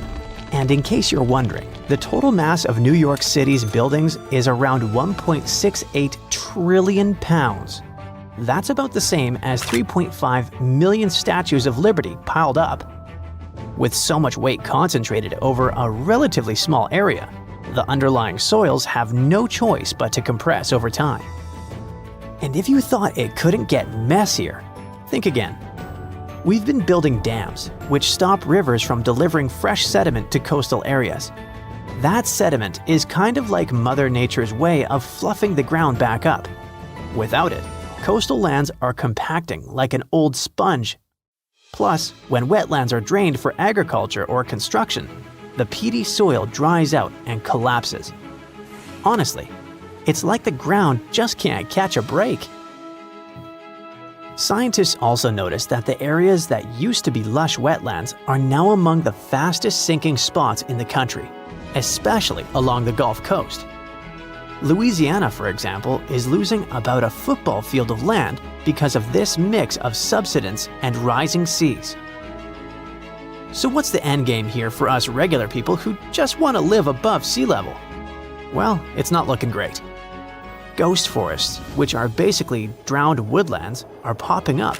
Farmland is turning salty and unusable. And even sunny day flooding, where streets flood without any rain, is becoming a thing. Yikes! Meanwhile, over on the West Coast, California is not exactly winning either. San Francisco and Los Angeles are both sinking, which means that rising sea levels could hit them twice as hard and twice as fast. In some places like the Palos Verdes Peninsula, the ground has been sinking so fast, people over there might as well live like moles. So, is America turning into the next Atlantis? Probably not next week, but without serious action, like cutting back on groundwater pumping and planning smarter cities, at least 500,000 people are in serious danger.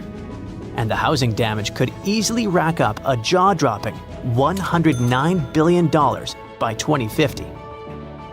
In the end, while North America isn't about to sink like a poorly made souffle, it's definitely showing some cracks in the crust.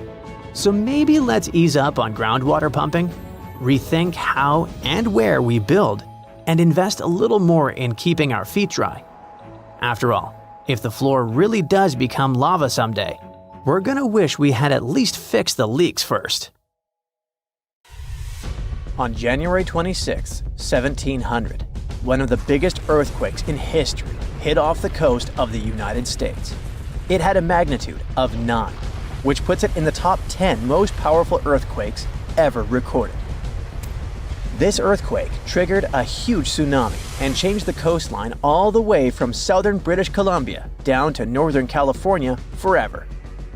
Back then, the area wasn't very populated, but thanks to some clever research, scientists figured out exactly what happened that day by looking at old geological records, tree rings, and even some history from Japan. On the same day as the earthquake, a massive tsunami also hit Japan's eastern coast. For a long time, no one connected the two, but in the 1980s and 90s, researchers realized the tsunami in Japan had been caused by the earthquake in the Pacific Northwest. They were also able to pinpoint the exact day, January 26, 1700. They even found old trees in coastal Washington that had all perished around the winter of 1700, which matched up perfectly with the timing of the earthquake. The earthquake came from the Cascadia Subduction Zone, a fault where the Juan de Fuca Plate slides under the North American Plate. This fault stretches about 700 miles, from northern Vancouver Island in British Columbia to Cape Mendocino in California. The pressure from the moving plates builds up over time, and eventually, another big, devastating earthquake will hit the same region. It's just a matter of time. By looking at the geological records, past tsunami deposits, and signs of land level changes, scientists can figure out how often these huge earthquakes happen.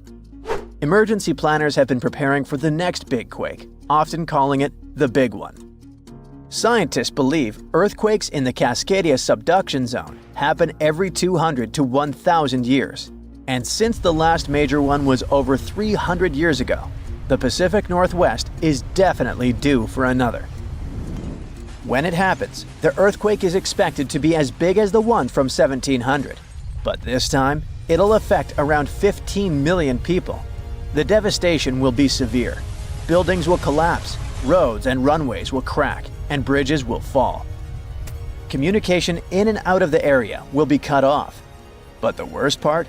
The earthquake will trigger a massive tsunami that might hit parts of the Washington coast in as little as 10 minutes. It's not a matter of if, but when the Cascadia Subduction Zone will break. When it happens, it will be the worst disaster the US has ever faced. Worse than the Hurricane Katrina or Superstorm Sandy. It'll impact an enormous area, stretching from southern British Columbia all the way down through Oregon to northern California. That means millions and millions of people will be affected. Fairchild is considered a backup staging area for handling the aftermath of the earthquake, with Grant County International Airport in Moses Lake being the main one. For those who will survive the initial quake and tsunami, the aftermath could be just as disastrous. Aftershocks will follow, and transportation will be a mess. Roads will be damaged or completely blocked, airports will shut down, and most of the main routes, like Interstate 5, will have bridges destroyed.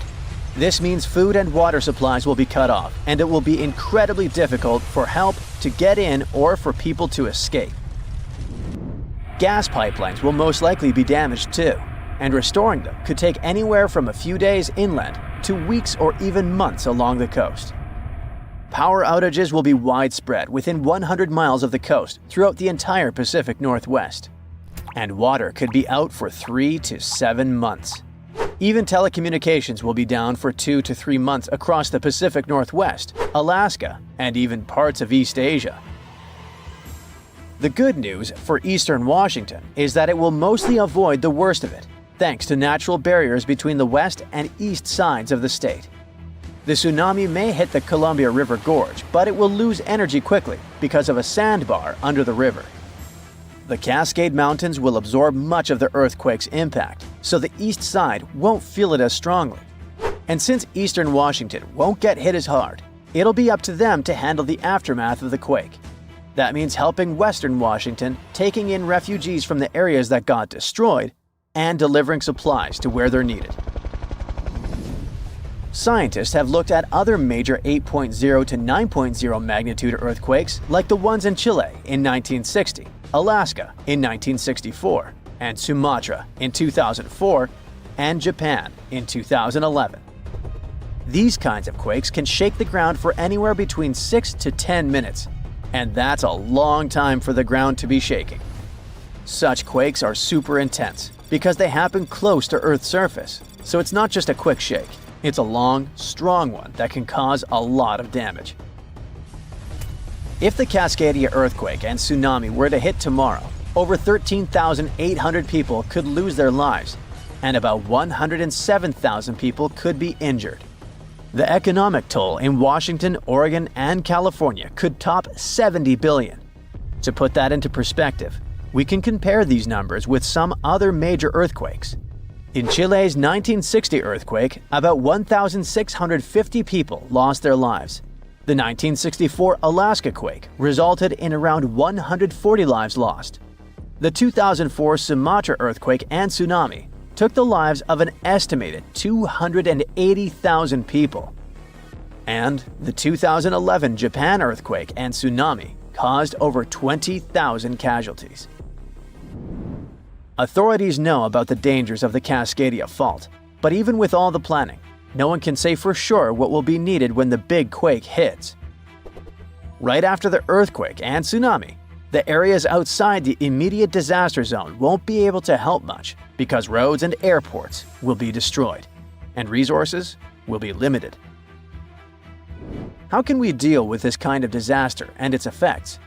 We don't have all the answers yet. Right now, let's focus on the Cascadia subduction zone. It's a huge fault line that stretches about 620 miles from Vancouver Island to Cape Mendocino in California, sitting about 93 miles off the coast. It's like one tectonic plate is slowly sliding under another. When the plates are close to the surface, about 18 miles deep or less, they get stuck because of friction, kind of like pushing two rocks together. Over time, this creates a lot of pressure. When the pressure finally becomes too much, the plates slip, causing a massive earthquake. This is called a megathrust earthquake, and it can be huge. Below the area where the plates are stuck, there's a zone where the plates move really slowly. We're talking about just a few inches every few months. This slow movement helps to release some of the pressure, but it also builds up more pressure on the parts of the fault that are still stuck. This means that over time, it increases the chances of a huge earthquake happening. These massive quakes, called Great Subduction Zone earthquakes, can be stronger than magnitude 8.5. Megathrust earthquakes are the biggest earthquakes that happen. They can go over a magnitude of 9.0, which is insanely powerful. Just to put it in perspective, a magnitude 9.0 earthquake releases 1,000 times more energy than a 7.0 and 1,000,000 times more energy than a 5.0. These earthquakes happen when a lot of pressure builds up in a part of the fault that's locked, which means the plate can't move past each other. When that pressure gets too high, the fault finally ruptures, releasing all that built-up energy in one massive shake. The Cascadia subduction zone is super long. That's why if it were to rupture all at once, it could produce a large earthquake. Scientists have studied this region and found that about 18 miles below the surface, the fault is completely locked. The plates there aren't sliding past each other, but deeper down, the plates start to slide more smoothly, causing less friction. This is important because it tells us how much stress is building up in that locked zone, and how it could eventually lead to a major earthquake. Do you know that our planet has scars? One of them is located in North America. This scar can tell us many cool things about the history of Earth, but the most interesting thing is that it could change the appearance of our continents and break our world. But for some reason this scar hasn't done it yet. And that's not even the most interesting part. The coolest thing about this scar is that it might hold a giant source of clean, cheap energy. So let's go to Kansas to find out what it is. So, 1.1 billion years ago, a giant rift formed in the crust of our planet on the territory of the modern U.S. Midwest. It's called Broken Heart. This giant crevice is filled with solidified magma, and from afar, it looks like a real scar. But how did it show up? Broken Heart was an ancient rift valley, a huge geological fault forming elongated hollows in the Earth's crust. It occurred because tectonic plates had moved apart. It's like the details of a jigsaw puzzle that suddenly started to separate. At that moment, thousands and even millions of tons of magma spilled out from the depths of our planet. That event looked like a real apocalypse, lasting about 100,000 years. But then it stopped, and scientists don't know why.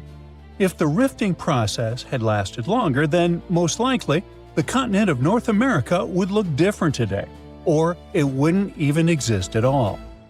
Right now, this fault looks like a giant horseshoe that stretches from Kansas north to Lake Superior and south to Michigan. But some studies indicate that the fault may be larger and extend even further south, and the width of the fault might equal the width of the Red Sea. After the rifting stopped, the entire valley got covered with hills and trees. The fault itself is covered with a thick layer of sedimentary rocks, so it's quite difficult to track. The most noticeable parts of the rift are in the Lake Superior area. Now everything looks calm and beautiful, but in the past, there were fountains and rivers of lava, earthquakes, a boiling pot on a planetary scale. All that remains of it are deposits of basalt, a dark, dense rock that forms from cooled lava. There was so much basalt that its weight pushed the valley deeper and deeper into the Earth's crust.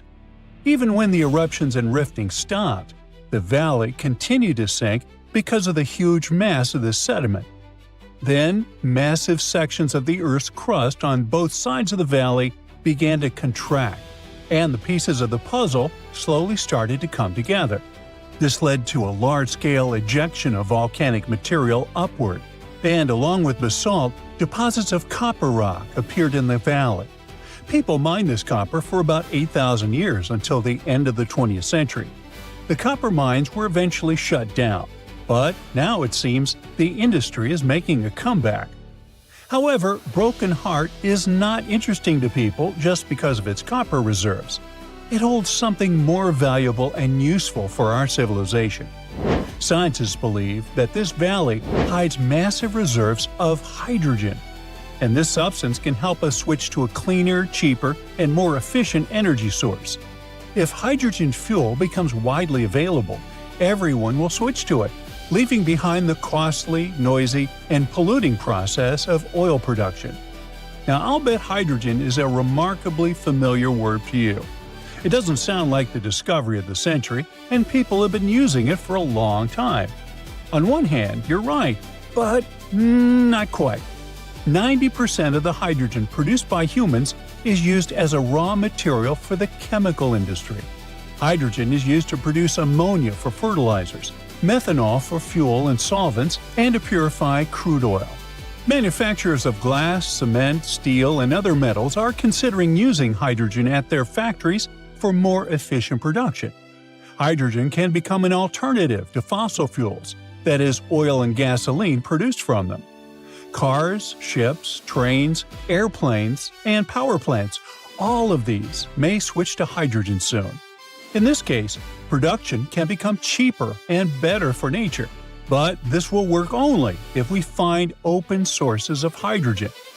You see, about 95% of the hydrogen we use is produced from fossil fuels. We gasify coal, oxidize hydrocarbons, and extract hydrogen from methane. All of these production methods require energy. But the worst part is that they lead to large emissions of carbon dioxide into the atmosphere. But what if we find sources of pure hydrogen that don't require processing? Then we'll save energy for its production and make the planet cleaner. But where can we find such sources? Scientists say that there are many of them all over the planet, and one of the largest is located in the Rift Valley in the U.S. Midwest. But what's the problem with going and mining it? Well, it's not that simple. To extract pure hydrogen, you need 3 conditions. The first is the source of hydrogen itself, which is quite logical. The second is reservoir rocks, that is, natural containers where this hydrogen is stored. And the third is natural seals, which prevent the gas from escaping. In other words, these seals work like a cap on a bottle. They don't allow the substance to escape. So in general, it's necessary to find where hydrogen is released, where it accumulates, and where it's stored. When these conditions are met, natural resource extraction companies can start working. But how does hydrogen appear altogether? Well, let's go over the basics of chemistry. Hydrogen and oxygen compounds form water. This means you need to split the water into hydrogen and oxygen. This process often occurs in nature. There are many places all over the planet where this happens. Scientists are confident that at least 30 U.S. states have hydrogen reservoirs, and if people detect them, we will accelerate the energy transition to safer and more efficient fuels. Thousands of cars drive around using gasoline. Many of you know the smell of exhaust fumes, that thick polluted air that's hard to breathe. What about electric cars? They must be improving the situation, right? Well, here's another problem. Producing batteries for these vehicles harms nature. The materials used to make batteries are lithium, cobalt, and nickel. Their extraction involves a large release of toxic materials, not only into the air but also into the water. Transporting these batteries also creates a large carbon footprint. Producing a single electric car emits about 4 tons of carbon dioxide. To make up for that, the owner needs to drive it for at least 8 years. That's how long it takes to offset the emissions a regular car would produce. What about reliability and convenience? What will you do if the battery runs out during the trip and there are no charging stations nearby? This problem will be solved in the future with the growing popularity of electric cars. Now, scientists believe that over the past billion years, the Earth's crust has split enough water into hydrogen and oxygen. Our planet keeps this gas in the ground, waiting for us to start using it. According to calculations, even considering all the technologies and production capacities of our civilization, the reserves of hydrogen in the bowels of the planet are enough to supply us with energy for 170,000 years. That's why the giant rift in Kansas attracts scientists from all over the world. Huge quantities of basalt and other rocks can react with water to release hydrogen. And now scientists are looking for places where this material accumulates and is stored. So, since 2000, the world has been hit with more than 1,700 earthquakes with magnitude greater than 5. Many happened around the Ring of Fire, located around the Pacific Ocean. In North America, the biggest threat is the San Andreas Fault Line, which can create an earthquake of a magnitude higher than any other, earning it the spine-tingling nickname, the Big One. The potential destruction of California is a terrifying prospect that could have unimaginable consequences. But the Big One is just the beginning of what's to come. Bad news! Scientists have predicted an Earth-shattering event that will occur in 2030. Like it or not, there's a 70% chance that we'll experience the Big One, and it will be an earthquake with a magnitude of 6.7. The San Andreas Fault Line will cause the Big One, but what is scary is that we can't predict it. On the other hand, a massive earthquake occurs every 100 years. This means there's always time to prepare for a natural disaster. If we traveled back in time, we'd see a few significant earthquakes like the ones that wiped out San Francisco and Fort Tajon. Buildings made a long time ago are not quake-proof. They will collapse. Even if they survive, you should not enter them. But buildings are not the most dangerous part. You should watch out for electrical lines and gas pipes. Your hill house might be lovely, but it is extremely unsafe.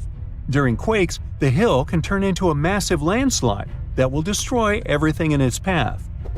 Say goodbye to road trips because all the roads will be ruined. You should have some spare water and food since you won't be able to go to the supermarket. This disaster won't be cheap. It will cost the U.S. around $200 billion to recover from the quake. At least the earthquake will not trigger tsunamis. But there's something that can cause more damage than the big one. The notorious Cascadia subduction zones start in California and ends up all the way in Vancouver, Canada. The San Andreas fault line is nothing compared to this zone. It can wipe the whole coast off the face of the Earth, an example of hyperbole.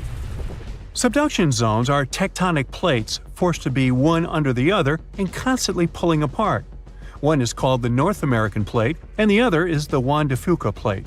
Zones like these are not to be messed with, since they are terrifying hotspots for earthquake activity and extremely dangerous because they cause massive underwater quakes.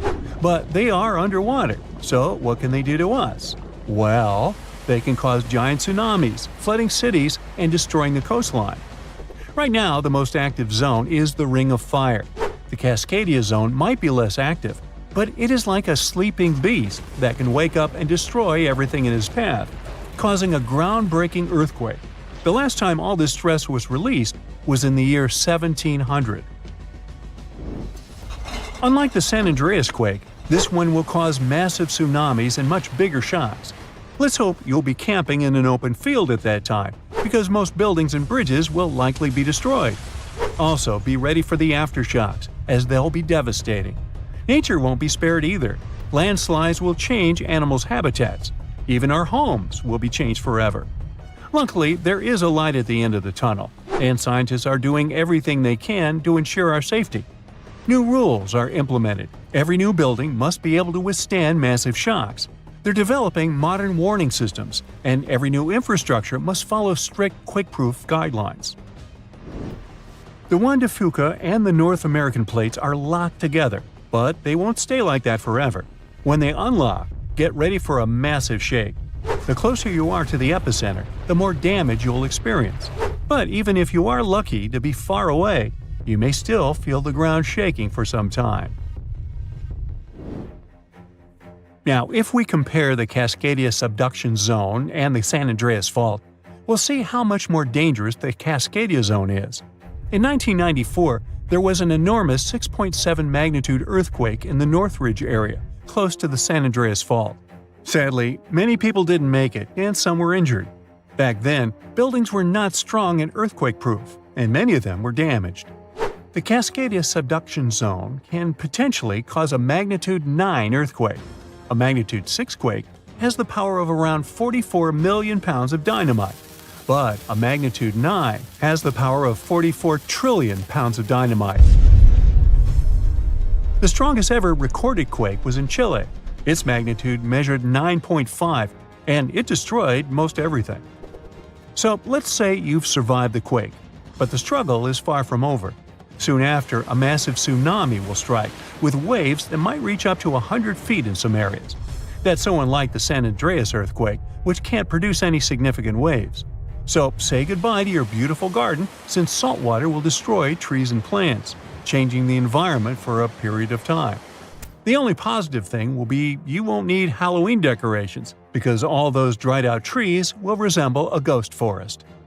The combination of waves, quakes, and the sheer size of the area will make this natural disaster much more dangerous than any caused by the San Andreas fault or the so-called Big One. A quake similar to this happened around 300 years ago.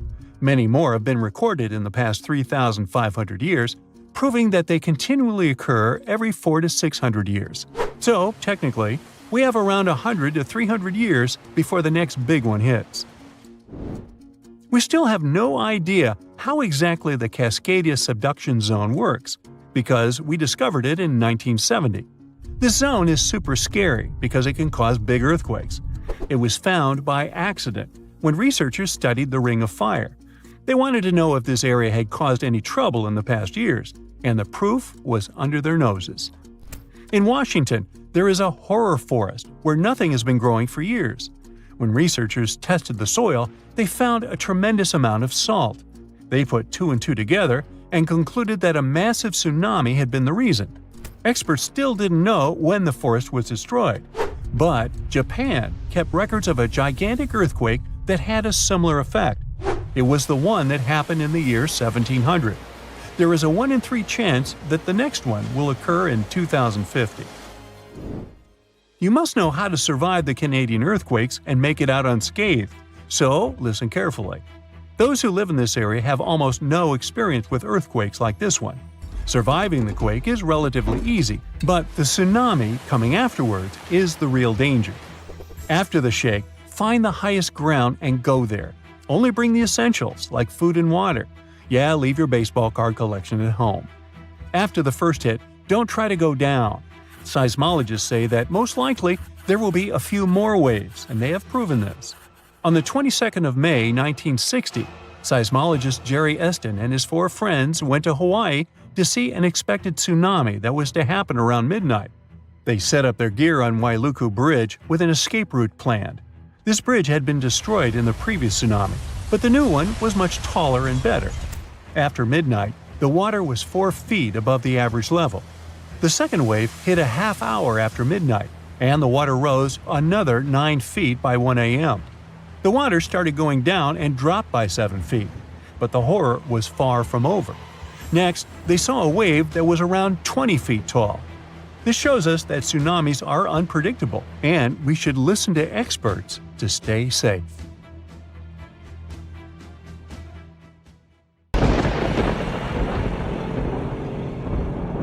For hundreds of years, people in the US have reported hearing strange, loud booms. These mysterious sounds are called skyquakes. And yep, it's a real thing. If you've ever heard a loud, distant booming noise that definitely wasn't a thunderstorm or a car engine backfire, congrats, it looks like you've experienced a skyquake yourself. People report them all around the globe, from the US to India and Japan. They go under different names, and we still don't know why exactly they happen. Sometimes these booms come together with earthquakes. People heard them during the New Madrid earthquakes in the early 19th century and up until January 2020. Those who've experienced them describe skyquakes as a rushing or rolling noise. Famous American writer James Fenimore Cooper described it more poetically as the lake speaking to the surrounding hills, which send back the echoes of its voice in accurate reply. Sometimes these mysterious booms happen in cold weather instead of during earthquakes. One of the skyquake hotspots is near Lake Seneca in New York. They call them the Seneca Guns. The booms can be so loud that they shake windows and doors. Back in August 1886, after an earthquake in Charleston, people heard these noises for several weeks, happening at the same time as many aftershocks from the earthquake. In 2020, scientists from the University of North Carolina looked at old news pieces, especially from North Carolina, where people have often reported these sounds. They hoped to match the noises with earthquakes data, but they didn't find any link between the sounds and earthquakes. One of the researchers said they believe the noises are happening in the air, not underground. The team looked at infrasounds, which are low-frequency noises that humans can't hear. They found signals lasting 1 to 10 seconds that match the times when people reported hearing the booms, but nothing is certain here. Some people think that solar flares, underwater tsunamis, or caves collapsing under the sea cause skyquakes. Others believe the sounds come from planes making loud sonic booms. But that doesn't explain old records of skyquakes from the past before planes were even invented. Some scientists think a type of meteor called a bolide causes these booms. These meteors blow up when they hit Earth's atmosphere. If this happened above thick clouds, the sound would get louder and travel far, but we wouldn't find anything on the ground.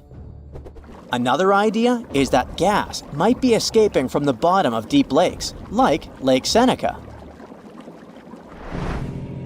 If you think skyquakes are bizarre, let me introduce you to fog bows. They also go under the name of white rainbows, ghost rainbows, or cloud bows. They form in a similar way to regular colorful rainbows, but are much wider. Rainbows happen when there are big raindrops in the sky, and you can always spot them on the opposite side of where the sun is shining. Fog bows are made by tiny droplets in fog or clouds instead of big raindrops, and they also appear opposite the sun. If you want to see a fog bow, you need to look for it in a thin fog when the sun is bright. You might catch one when the sun starts to shine through the fog, or if you're near the ocean where fog often forms. Because the water droplets in fog are so tiny, fog bows don't have bright colors like rainbows. They might even look all white, or just have faint colors. Some fog bows are hard to see at first because they blend into the mist, but once you spot them, they're easy to recognize. The next rare weather phenomenon you gotta watch out for is thunder snow. You guessed it right, it's a special type of thunderstorm that happens during a snowstorm. Unlike regular thunderstorms that often strike in the spring and summer, thunder snow is much rarer because it happens in the strongest winter storms, like big blizzards, and at the same time needs warm air, which isn't a frequent combo. So, for thunder snow to happen, there needs to be moisture in the air, some instability, and something to lift the air like rising winds. Just like in normal thunderstorms, lightning can appear when you hear thunder. Thunder snow lightning usually goes from cloud to cloud instead of hitting the ground, and the thunder sounds different too, more like a low rumble instead of a loud boom, because the snow muffles the sound. You aren't so likely to get struck by it, but it's still important to stay inside when you hear thunder to stay safe. Northern Lights fans, this one is for you. Scientists noticed a new kind of glow in the sky that looked like a purple streak. They nicknamed it Steve as a joke, but later gave it a more scientific name: Strong Thermal Emission Velocity Enhancement, Steve for short.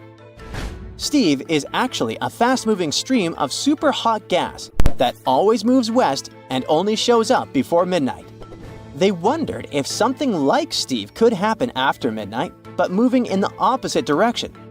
And now, scientists think they found the anti-Steve by looking at data from a research station in Norway. In December 2021, they took a picture of a bright purple streak stretching for 620 miles in the sky, and it only appeared after midnight. Satellites from the European Space Agency also measured the conditions in this part of the sky and found that the ions were moving eastward. Steve's late-night twin hasn't been officially named yet, but it would be cool if it was called SAM, which is short for Steve After Midnight. If you've ever seen snow on a sunny day when falling from the sky without a single cloud, it must have been diamond dust. It's a special kind of weather with millions of tiny ice crystals forming close to the ground. These ice crystals float slowly in the air, kind of like how dust floats in your house. When sunlight hits these crystals, they sparkle like diamonds. Unlike regular snow, diamond dust can fall from a cloudless sky, which is why they sometimes call it clear sky precipitation. It happens because of temperature inversion. Normally, it gets colder as you go higher up from the ground. But in a temperature inversion, the cold air stays near the ground, and warmer air sits above it. The warm air has more water vapor, and when it mixes with cold air near the ground, it turns directly into ice crystals, and diamond dust is born. For this to happen, the air near the ground has to be really, really cold, way below freezing temperature. Diamond dust can fall for days, but it's so light that it usually doesn't pile up on the ground like regular snow. A fall streak hole, also known as a hole punch cloud, is next on our list. This big circular or oval-shaped gap sometimes appears in certain clouds. These types of clouds float high up in the sky and are often made of tiny water droplets that are colder than freezing, but they haven't frozen yet. These special water droplets are called supercooled, and they need a reason to freeze. Ice crystals give them that reason. When a plane flies through the cloud, it can bring those ice crystals into the cloud. Once the ice crystals are there, the supercooled water droplets freeze quickly, get bigger, and start to fall from the ground. This creates a hole in the cloud, and as more nearby droplets freeze, the hole gets bigger and spreads outward. Any tornado is scary, but a fire tornado takes the horror to a new level. These bad boys are spinning towers of flame and ash that form when there's extreme heat, strong winds, and uneven ground. The intense heat from the fire causes hot air to rise quickly. Cooler air from the sides rushes in to replace it and creates strong winds. When winds from different directions meet, it makes the fire spin like a tornado. It gets stronger and can even create its own weather. It pulls in flames, ash, dirt, and anything in its path.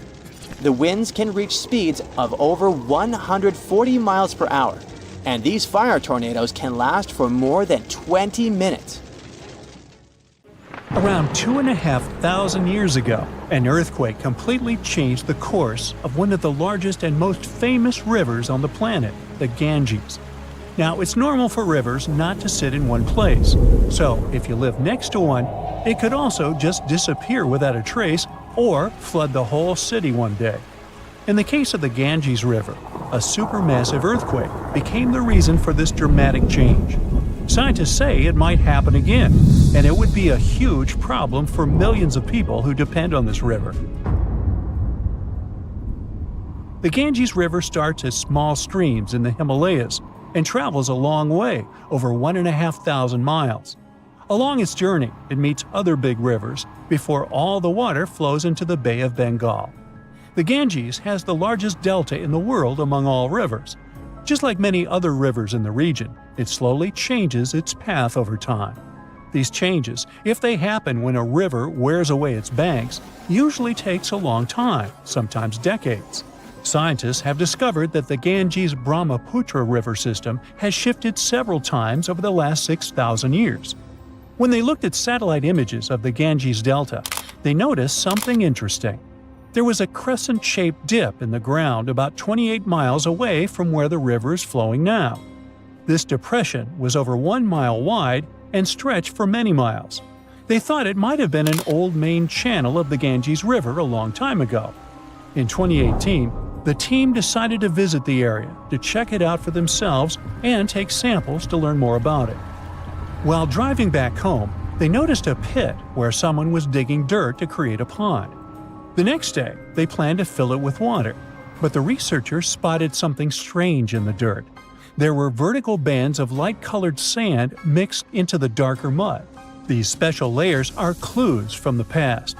They show that an ancient earthquake made sand and water shoot up from below the ground and created sand volcanoes that were trapped in time.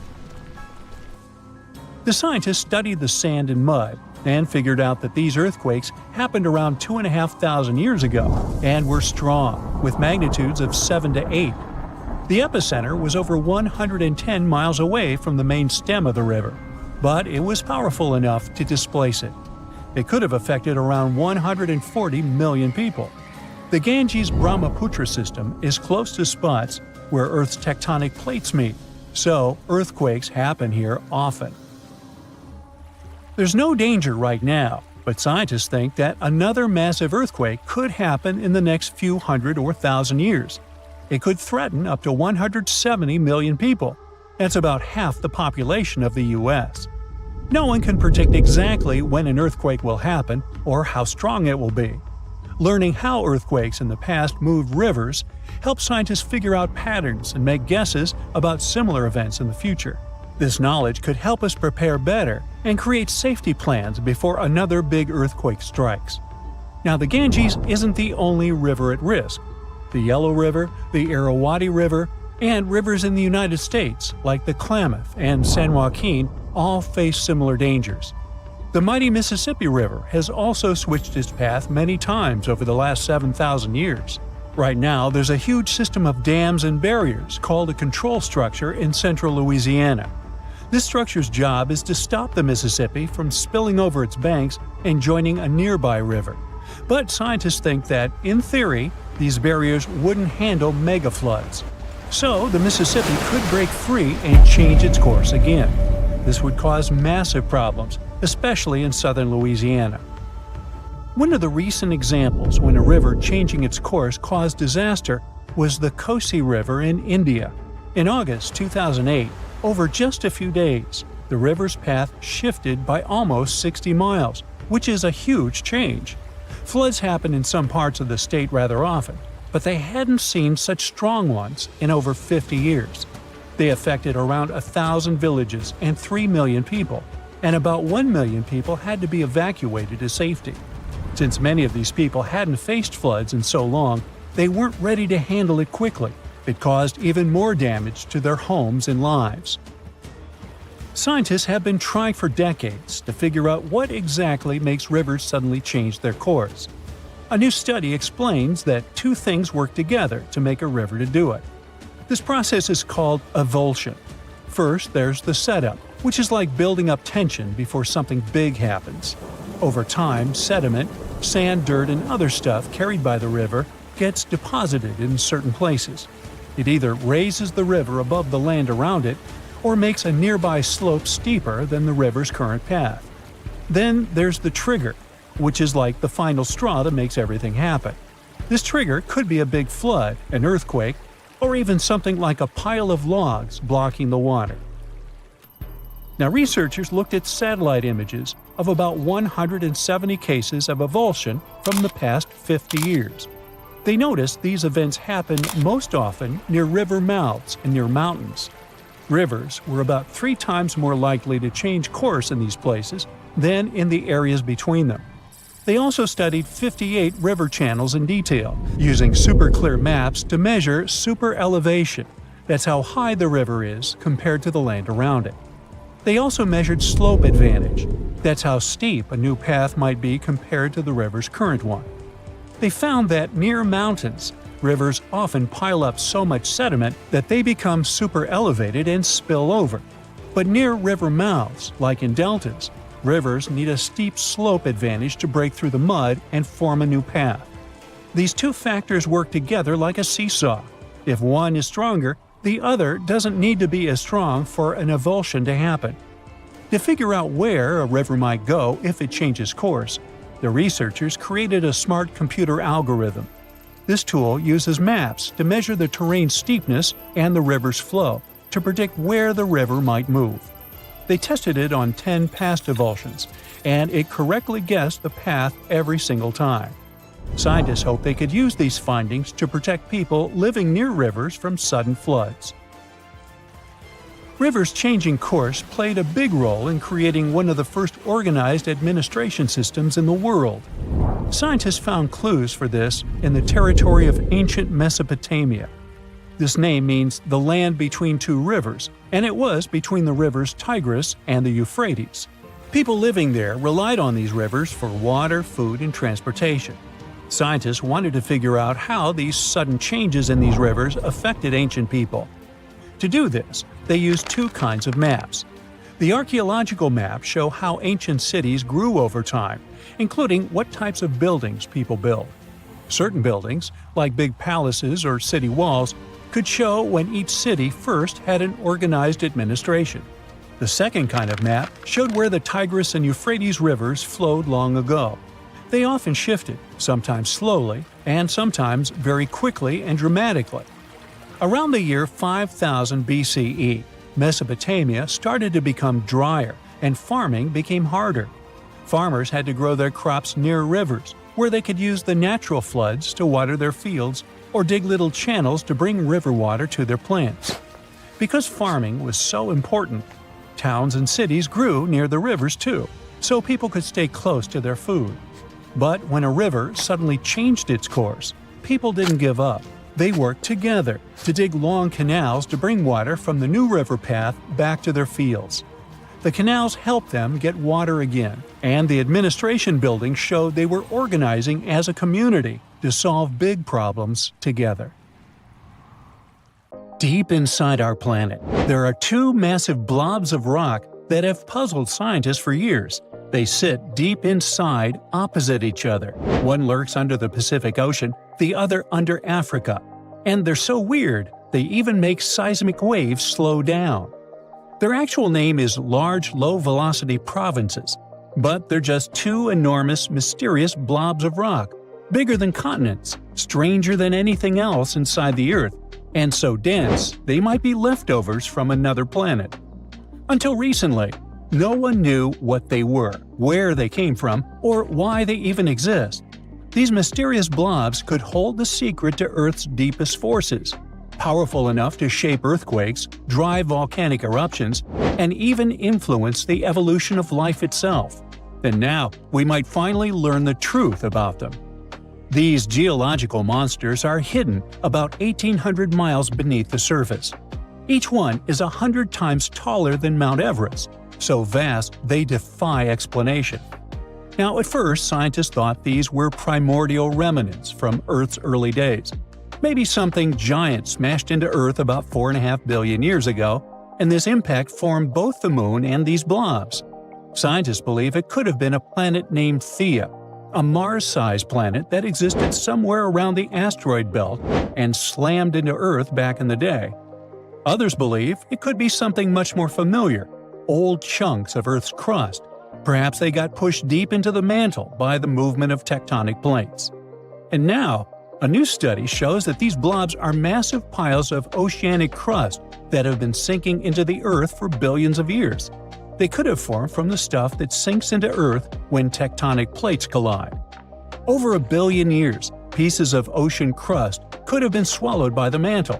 Eventually, they collected into two massive regions deep inside the planet. But even though both blobs form the same way, they aren't identical. There's this place called the Pacific Ring of Fire, a giant loop of volcanoes and earthquake zones around the Pacific Ocean. Well, the Pacific blob doesn't just stop growing and changing because it's constantly being fed fresh rock from that place. Tectonic plates crash into each other, and one plate sinks beneath another, pushing old ocean crust deep into the Earth. Since this keeps happening, the Pacific blob is heavier, denser, and more active than its twin under Africa. It's like a giant hot rock factory, constantly getting new material and reshaping itself over time. The African blob is much older and quieter than the one under the Pacific. It doesn't get fresh rock pushed into it as often. That's why, over time, it has blended more with the surrounding mantle. Since it's less dense, it behaves differently. It rises higher into the Earth's mantle, stretching 340 miles closer to the surface. And that might be why Africa has so many powerful volcanoes and rift valleys today. The biggest question is, how do they keep evolving? Scientists think that huge columns of hot rock, called mantle plumes, might be pushing up from deep inside the Earth, helping to drive the movement of tectonic plates in the Pacific. If they're right, then these giant underground blobs aren't just sitting there. They're almost alive in a way. They'd be constantly changing and shaping the surface of our planet. But why do they even matter? Because these weird underground structures may be shaping Earth's surface in ways we don't fully understand yet. You see, first, they might influence Earth's magnetic field. That's because they affect how heat moves through the mantle and core. They might also hold clues about the history of plate tectonics. Studying them could help us figure out when subduction began on Earth, whether it was over 4 billion years ago or much more recently. These guys might also be secret puppet masters behind volcanic activity. There's a theory that blazing hot rock from deep inside the Earth, the same kind that creates volcanic hotspots, might be rising straight from the giant blobs in the mantle. Some of the biggest volcanoes on Earth, including those in Hawaii, Iceland, and Yellowstone, sit directly above the suspected rising plumes from these blobs. If these blobs are fueling these volcanoes, then they could be responsible for shaping Earth's continents, climate, and even mass extinctions throughout history. And well, that's horrifying. That would mean that these giant structures might burst through Earth's crust one day, unleashing catastrophic supervolcanic eruptions, and these eruptions would last for millions of years. Beneath the Earth's surface also lies monsters unlike anything else on this planet – supervolcanoes. They're so massive, so destructive, and so rare that no human has ever witnessed one erupt. A regular volcanic eruption can be terrifying. Lava spewing into the sky, ash choking the air, entire cities buried under fire and stone. But a supervolcano? Well, that's something else entirely. A supervolcano isn't just big, it's a category of its own. Their eruptions rip apart the Earth itself, creating massive craters called calderas. Some of them are over 30 miles wide. A regular volcanic eruption might spew out a few cubic miles of lava and ash. A supervolcano unleashes more than 240 cubic miles of material. That's enough to bury an entire continent in ash. An eruption like this would be newsworthy, to say the least. First, a wall of fire would blow up into the sky. Ash would block out the sun for years, dropping global temperatures. Entire countries could be buried under meters of ash, making farming impossible. Famine, extreme cold, and toxic air could wipe out entire civilizations. It wouldn't just be a local disaster, it would be global. In fact, two of the worst mass extinctions in Earth's history, where almost all life was wiped out, might have been caused by supervolcanoes, not asteroids. The biggest and most horrifying one was at the end of the Permian period. Literally, about 90% of all marine species and 70% of land species went poof. Scientists have counted about 20 supervolcanoes on Earth today. The most famous ones are Yellowstone in the US, Toba in Indonesia, and Topau in New Zealand. Now, the last time Yellowstone erupted was roughly 2 million years ago. It released almost 590 cubic miles of material, enough to bury a city like New York. That was just one of 3 Yellowstone supereruptions. The most recent supervolcano to erupt was Topau in New Zealand. This happened about 26,500 years ago. But supervolcanoes don't just destroy, they reshape the entire planet. About 74,000 years ago, the Toba supervolcano erupted in Indonesia. Some scientists believe it triggered a volcanic winter that lasted an entire decade. There are also theories that suggest that this eruption nearly wiped out early humans. It reduced their numbers to just a few thousand survivors, although that's just speculation. Either way, we know for sure that supervolcano eruptions have changed the course of history. So, how do we prepare for them if this could happen at any moment? Well, scientists monitor volcanoes constantly, looking for warning signs. It could be stuff like rising magma, ground swelling, earthquakes beneath a volcano, changes in gas emissions, and so on. The problem is that while we can predict short-term eruptions, the long-term ones are still a mystery. Yellowstone last erupted 630,000 years ago. It's literally overdue for another eruption already. But volcanoes don't work like clocks. Just because one erupted in the past doesn't mean it will definitely go wild again, and the time between eruptions could be random. Scientists think Yellowstone could erupt again, but it might be just a small lava flow instead of a super eruption. Are we ready for a super eruption if it happens? Probably not. Scientists say we're more prepared for an asteroid strike than a supervolcano eruption. When Hunga Tonga Hunga Ha'apai erupted in 2022, it cut off communications, caused tsunamis, and filled the sky with ash. And that was only a magnitude 5 eruption. A supervolcano would be orders of magnitude worse. So, good luck sleeping at night knowing these guys will erupt again.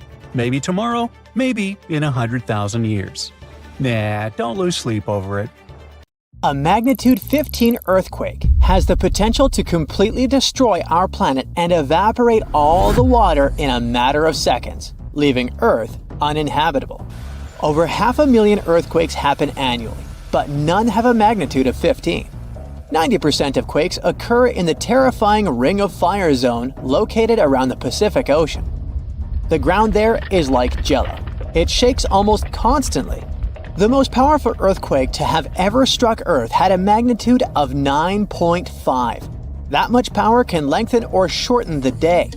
But there's probably an earthquake in the confines of your own home now caused by a speck of dust landing on a table. But it has a power of negative 15 magnitudes. Earthquakes happen when tectonic plates move. They're like Lego pieces that are not properly secured, and when they move up, down or hit one another, the ground also moves, triggering earthquakes. This tectonic energy acts like a battery. It stores energy for a long time, up to 500 years. When this stored energy is released in a sudden burst, the consequences are horrifying. Even the strongest structures submit to this relentless force that leaves a trail of destruction in its path. In some instances, earthquakes can even trigger tsunamis, amplifying the chaos. Such a crazy amount of power can split the ground open and cause severe damage. The strength of an earthquake is measured by the Richter scale, but now it's being replaced by the moment magnitude scale. When there's an earthquake, we hear about how strong it is. It's usually from 1 to 10. Luckily, we haven't had a Richter scale earthquake yet. The most powerful earthquake to have ever happened in modern history occurred in Chile in the 60s. It was around 9.5 on the Richter scale, and it altered Earth's rotation and messed up the length of the day by around 2 milliseconds. It also triggered a massive tsunami and affected a vast area of 155,000 square miles. The Richter scale doesn't actually have a limit. Still, anything above 25 doesn't need measuring, because if that ever happened, we would simply turn into dust, and nobody would care to measure this disaster. As we said, the strongest earthquake had a magnitude of 9.5. If this magnitude had been just 0.5 stronger, it would have created a ruptured line 2,174 miles long. That is almost 7 times the size of Wyoming. A magnitude 11 earthquake would create a crack halfway around the world. Massive tsunamis would hit coastal areas, destroying everything, and Earth would get into a massive environmental crisis. If you love hiking, you would have new mountains to explore, created by the terrifying earthquake. Even the temperature would increase because of volcanic eruptions and the resulting greenhouse gases. It would turn our planet into a hot oven. The safest places would be far away from any buildings, seas, oceans, and mountains where there would be a low chance of a landslide. Countries unprepared for earthquakes would be totally destroyed, and cities would turn into piles of rubble and dust. Going up on the Richter scale would only make things worse. But don't worry, an earthquake of that power is impossible. Earth's crust doesn't have enough energy to produce such earthquakes. But there is something that has much more power and can produce mega earthquakes. Asteroids are powerful enough to destroy our planet, as we all know from the dinosaur era. That asteroid was around 6 miles long, and it caused massive damage to the planet. It triggered earthquakes that shook the ground constantly for months. These terrifying quakes were about 50,000 times stronger than the Chile earthquake. They also triggered a tsunami that was 30,000 times more powerful than the Indian Ocean tsunami. And the latter was one of the most devastating tsunamis to have ever struck Earth. The earthquakes caused by the asteroid had a magnitude of 11, making it the most powerful and scariest natural disaster ever. And let's hope it stays that way. The Indian Ocean tsunami affected only certain areas of the world. Meanwhile, the asteroid tsunami affected every part of the world and had 33-foot-tall waves. Even if you had traveled to the most remote place on Earth, you wouldn't have been able to hide from this Grim Reaper. A 15-magnitude earthquake wouldn't be 15% stronger than the Chile earthquake. The scale doesn't work like that. It would be around 100 million times more powerful than a 9.5 magnitude quake. It could make all the water on Earth evaporate, leaving us devastated and without any H2O to survive. All ecosystems would collapse, all food chains would be broken, and only some super strong bacteria would probably survive the impossible. That is only a fraction of the frightening things that could happen. The ocean is like the AC for our planet. Without it, Earth would be super hot. The ocean also serves as a shield from the sun's powerful rays. It acts as a heat absorber and cools Earth. Scientists think that the most dangerous thing would be the inability of Earth's crust to survive the violent shakes of the 15-magnitude earthquake. If our planet miraculously survived and didn't turn into dust, there would be massive openings in its crust. The ground would become gelatinous. It would randomly move up, down, left, and right, and no building would survive that. our civilization would be brought back to the Stonehenge era. Tectonic movements like this are devastating. A similar thing happened in Japan when tectonic plates moved 165 feet from each other and then snapped back together, creating a 9-magnitude earthquake. No place on Earth is immune to this bone-chilling natural phenomenon. Still, certain places have higher chances of being destroyed than others, like the Ring of Fire, where 90% of earthquakes happen. This is a place where earthquakes are almost everyday occurrences. The Ring of Fire is located in the Pacific Ocean. It forms a ring around the continents that surround the Pacific. There, several tectonic plates meet, creating highly unstable ground. To make the problem much more terrifying, 75% of active volcanoes are located in this area. 90% of dormant volcanoes are also there, making this place extremely dangerous. Scientists carefully study this region to find a way to predict when the next earthquake might strike. The Ring of Fire is not the only place at risk of earthquakes. In California, along the San Andreas Fault line, 2 tectonic plates have been storing power for more than 200 years. The San Andreas Fault is 715 miles long and has the potential for a massive earthquake. This region has its fear of violent earthquakes like the one that happened in San Francisco in 1906. It had a magnitude of 7.8 on the Richter scale. Scientists' predictions are terrifying. They say that the chance of a 6.7 magnitude earthquake is very high in the area. If all hell starts to break loose, you should know how to survive.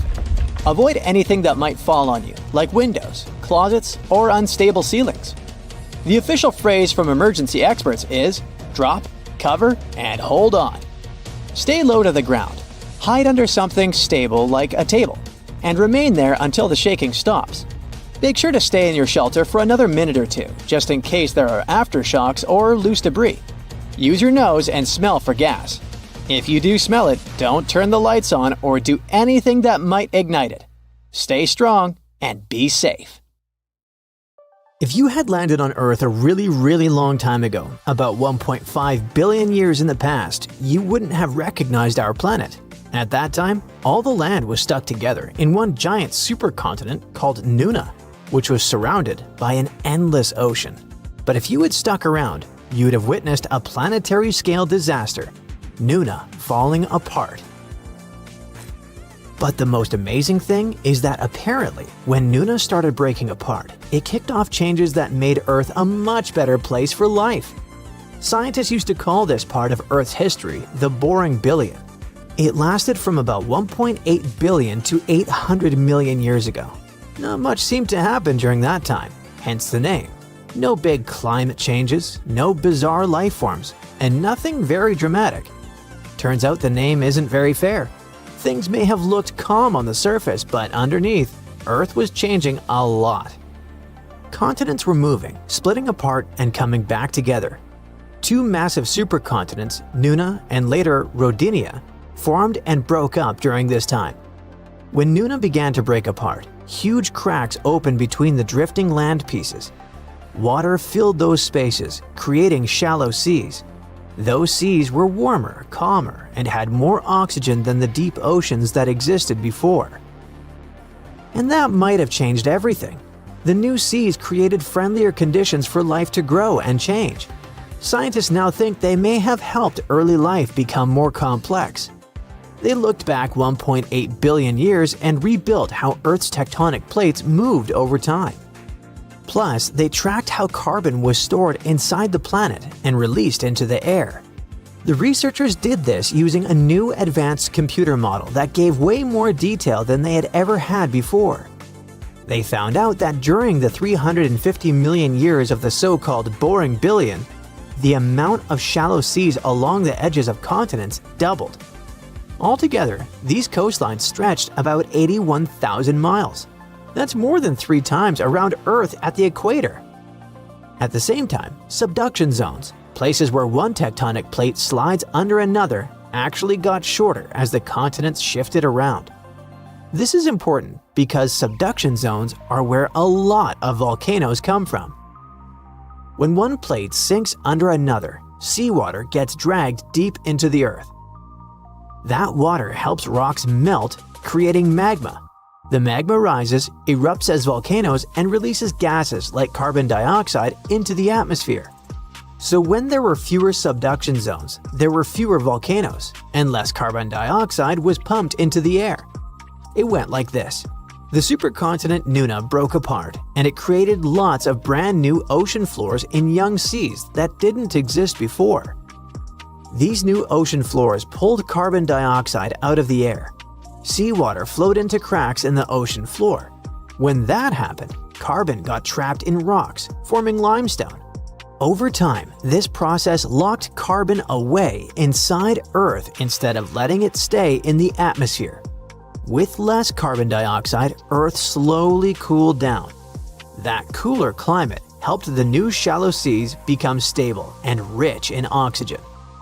Such calm, oxygen-filled environments are perfect for life to become more complex. Those huge shallow seas near the continents acted like safe nurseries for early life. They may have helped eukaryotes evolve faster. Eukaryotes are living things with complex cells. Cells that have parts inside them, like a nucleus that holds DNA. Every animal, plant, and fungus on Earth comes from these kinds of cells. So when eukaryotes appeared, it was a huge moment in the history of life. Scientists already knew that eukaryotes showed up during the Boring Billion because of fossils that are about 1 billion years old, but they didn't really know why this happened at that time. Now scientists want to find better preserved early eukaryote fossils to learn exactly how complex life first evolved. Life on Earth started over 3 billion years ago. It began with tiny, simple microbes and slowly turned into a huge variety of living things. We still don't have a clear answer about how living things came out of that early primordial soup, but even though there's no final answer yet, scientists have come up with several theories to try to explain how life on Earth may have started. Some scientists think lightning helped start life on Earth. The idea is pretty simple. Lightning is a powerful spark, and sparks can cause chemical reactions. In a famous experiment from 1952, scientists showed that electric sparks could turn simple gases like water vapor and methane into amino acids and sugars, which are basic building blocks of life. This suggested that lightning in early Earth storms might have helped create the first life ingredients. But later research showed Earth's early air wasn't exactly like the experiment. Still, some scientists think volcanic clouds could have had the right gases and lots of lightning, making this process possible. Other experts think life may have started on clay. One researcher suggested that tiny clay crystals could grow and stick together in patterns. As they did, they could trap simple molecules and line them up in organized ways. Think of clay as a kind of early organizer. Today, DNA tells molecules how to line up and work together. But what if clay had been doing a similar job before DNA even existed? It could be helping molecules arrange themselves until they eventually learned to organize on their own. This idea was interesting and got a lot of attention, but most scientists don't fully accept it yet. Another popular theory is that life started at deep-sea vents on the ocean floor. These vents are cracks in Earth's crust where super hot water shoots out from deep inside the planet. As the water rises, it picks up important chemicals like carbon and hydrogen, which are key ingredients for life. The vents are full of tiny rock spaces where these chemicals could collect, mix, and react. The rocks may have helped speed up these reactions. Even today, deep-sea vents house rich ecosystems, even though it's dark there and the whole environment is kinda extreme. Scientists are still studying this idea. In 2019, researchers even created early life-like structures in lab conditions similar to these vents. Such an experiment showed that this theory could really work. Another idea is that life may have started under ice. Scientists believe Earth's oceans might have been covered in ice around 3 billion years ago. Sounds pretty severe, right? But the cold may have actually helped life get started. many of the chemical building blocks of life, like simple amino acids, are more stable at low temperatures. In warmer water, these molecules break down quickly and are spread far apart. But when water freezes, it pushes those molecules together, increasing their concentration. This crowding makes chemical reactions more likely. So, let's say the molecules were packed closer together and were breaking down more slowly. In this case, they had more chances to link up and form more complex structures. Ice may have also acted like a protective blanket. It could shield the water from harmful ultraviolet radiation from the sun and from damage caused by meteor impacts. Another idea is that life didn't start on Earth at all. This theory is called panspermia, and it suggests that life came from space. Scientists know that big asteroid impacts can blast rocks off of planets. For example, rocks from Mars have been knocked into space before, and some of them ended up on Earth. Some researchers think tiny microbes might have survived inside space rocks during the journey. If that's true, life here could have started thanks to visitors from Mars, or some other cosmic world. Others go even further and suggest that life could have traveled on comets or space dust from completely different star systems, hitching a ride across the galaxy. At the same time, even if panspermia is real, it doesn't fully solve the mystery. It just moves the question somewhere else. Instead of asking how life began on Earth, we'd need to ask, how did life begin anywhere in the universe? Around our planet, there's an invisible magnetic shield that blocks solar radiation. But it isn't spread evenly. One patch is thinner and it has a name: the South Atlantic Anomaly. On the ground, we're fine. Up in orbit, satellites get glitchy as they fly through charged particle storms. And lately, that weak spot looks like it's changing shape. It's spreading out, and some maps even show it splitting into two. So why is that happening and what does it mean? Well, to understand the weak spot, we have to go deep below to the core of the issue and the planet. Around 1,800 miles down, Earth's outer core is a boiling ocean of molten iron and nickel. There, the temperature can rise to more than 10,000 degrees Fahrenheit. As that liquid metal moves, it generates electric currents, and those currents create our magnetic field. Now, without the field, the sun's charged particles would slam straight into our atmosphere and start stripping it away. But this magnetic field isn't a smooth, perfect bubble. It's lopsided and tilted. It's constantly shifting. Beneath Africa, some magnetic lines bend the wrong way, back toward Earth instead of out into space. Scientists call these reverse flux patches, and they weaken the field above them. Right over that weak spot is the SAA, the South Atlantic Anomaly I mentioned earlier, and it's changing fast enough that we can watch it shift over just a decade. Scientists know this because of an ESA mission called SWARM. It's 3 satellites constantly, swarming, and mapping Earth's magnetic field in detail. Their maps show that the anomaly has been spreading since the mid-2010s. It's getting weaker and starting to look like it's splitting in two. Now, back down here, we're protected by the atmosphere, but we are still affected indirectly if satellites start acting weird. Most of the satellites we rely on are in low Earth orbit, a few hundred miles up. Over the SAA, the radiation belts droop closer to Earth than usual, so when a satellite passes through, it's like driving through a stretch of space that's far more charged than normal. A single burst of particles can flip tiny bits inside a computer chip. It can corrupt a sensor for a moment or trigger a reset. It can force the satellite into safe mode, where it shuts down anything sensitive to survive. Many satellites cross the SAA multiple times a day, which means each pass is another roll of the dice. Even Hubble has to respect it. Hubble is one of the most famous space telescopes that's been taking those insanely sharp pictures of galaxies, nebula, and weird deep space stuff for decades. But when it's about to fly through the South Atlantic Anomaly, it basically goes, no. It stops certain observations and shuts down its most sensitive detectors until it's in the clear again. The satellite is too valuable, and it's not worth taking chances and losing it. which is exactly what happened to a high-tech Japanese satellite.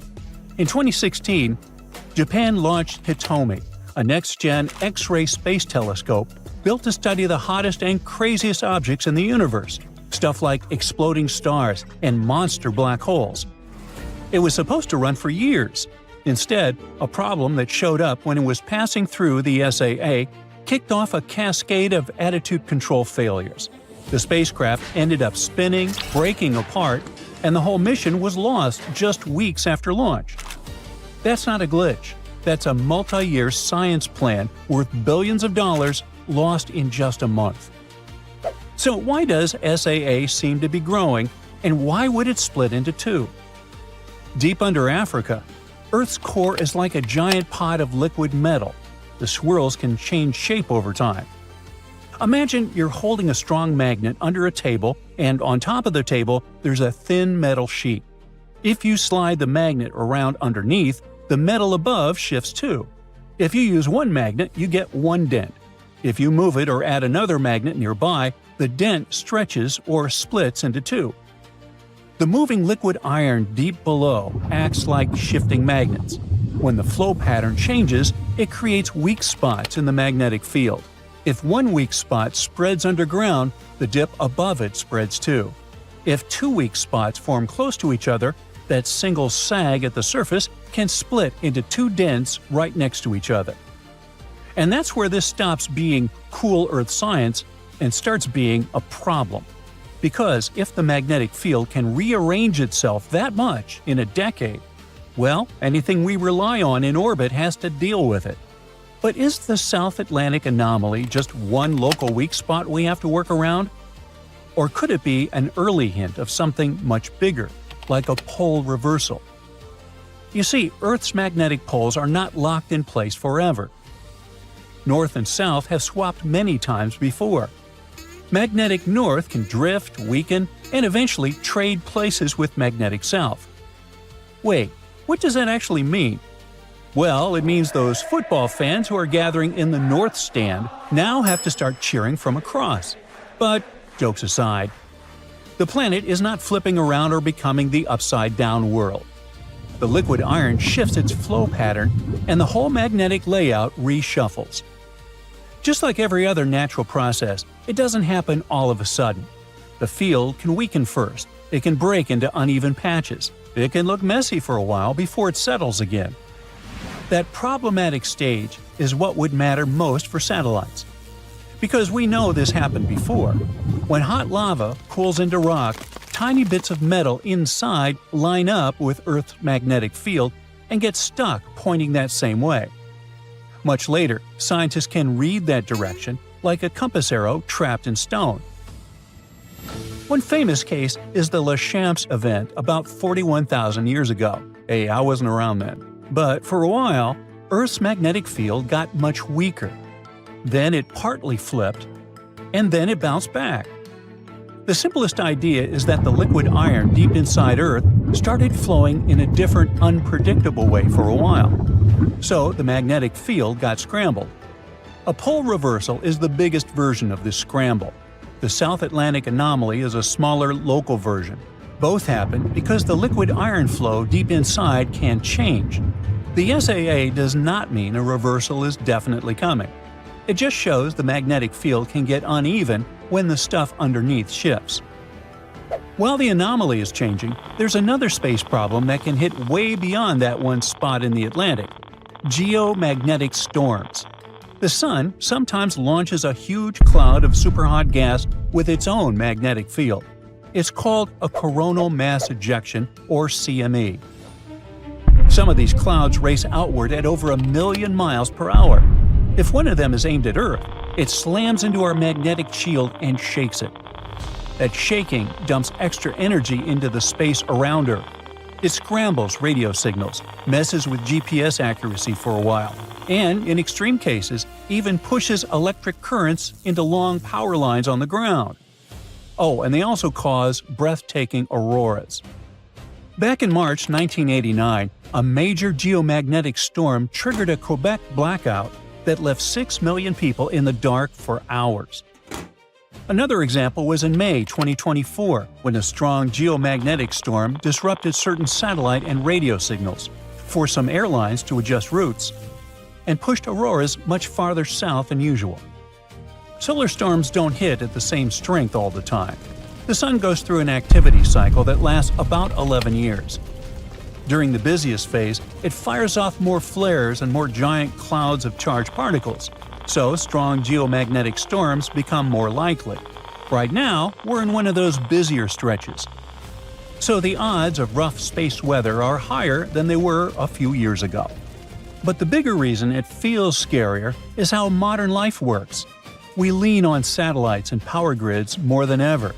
So a storm that used to be a cool aurora night can now mean signal glitches, GPS hiccups, rerouted flights, grid strain, and a lot of expensive fixing. Deep inside an icy cave in Romania, scientists drilled out a 5,000-year-old layer of ice. Inside, a cold-loving bacterium was sleeping. It came back to life and shrugged off some of our strongest antibiotics. So if ice can preserve something like that, are we in danger as the planet warms and more old ice starts melting? Ice is like a library that files winters. Every new snowfall or drip of water that freezes adds a fresh layer. Scientists can slice through those layers to see what was blowing in the wind at the time. They find trapped dust, old pollen, or even stray microbes. The polar ice sheets are the biggest library of this kind on Earth, with books that stretch back over 800,000 years. But you do not have to travel to the Antarctic to find ancient ice. The planet has plenty of hidden underground freezers. One of the largest is the Scari Shoara ice cave in Romania. Tucked deep inside a limestone mountain, this cavern holds over 3.5 million cubic feet of solid ice. Getting down there is an adventure. Researchers descend a steep metal staircase about 160 feet into the cave. Standing on the frozen floor, they use hollow drills to carve out giant tubes of ice. Once, they pulled out a single core roughly 83 feet long, or about the height of an 8-story building. That ice dated back 13,000 years, long before human civilization. But the real surprise was the bacterium they found trapped inside. Bacteria are single tiny cells, basically microscopic bags of chemical reactions. They multiply by copying their DNA and splitting in half. This is a process called binary fission. If conditions are right, they can double their numbers in 20 minutes flat. Most bacteria that can infect us like it warm. Around 98.6 degrees Fahrenheit is their comfort zone, but the one from the Romanian cave belongs to a different kind. The name is foreboding, Psychrobacter. But don't worry, that only means it prefers cold temperatures. It does best in cold, fridge-like temperatures. Our body would be like a sauna for it, but that doesn't mean it's harmless to us. Ice preserves things by hitting the absolute pause button. Deprived of liquid water, the chemical reactions that normally break a cell down come to a complete halt. As long as the deep freeze keeps the cell intact, the germ can survive on standby for millennia. But give it some warmth and fresh nutrients in the lab and it wakes right back up. Scientists tested this strain against 28 antibiotics. It resisted 10 of them. The other 18 still worked, at least to some degree. But 10 failures out of 28 are enough to make scientists pay attention. Then they looked at its DNA. Inside, they found over 100 genes linked to antibiotic resistance, along with almost 600 genes we don't fully understand yet. There's also an important detail. Because this bacterium isn't common, scientists had to compare its behavior with that of similar species. So the resistance is real, but we cannot directly translate it into this is what would happen in a hospital. In lab experiments, the tiny germ showed it could actively interfere with other microbes. Researchers identified 11 specific genes in its DNA that are linked to producing compounds that may suppress or inhibit bacteria, fungi, and possibly even viruses. In simple terms, it's like a small soldier wearing armor. That's antibiotic resistance, but it also carries a few spray cans in its backpack that can damage other microbes. That's not unusual in nature.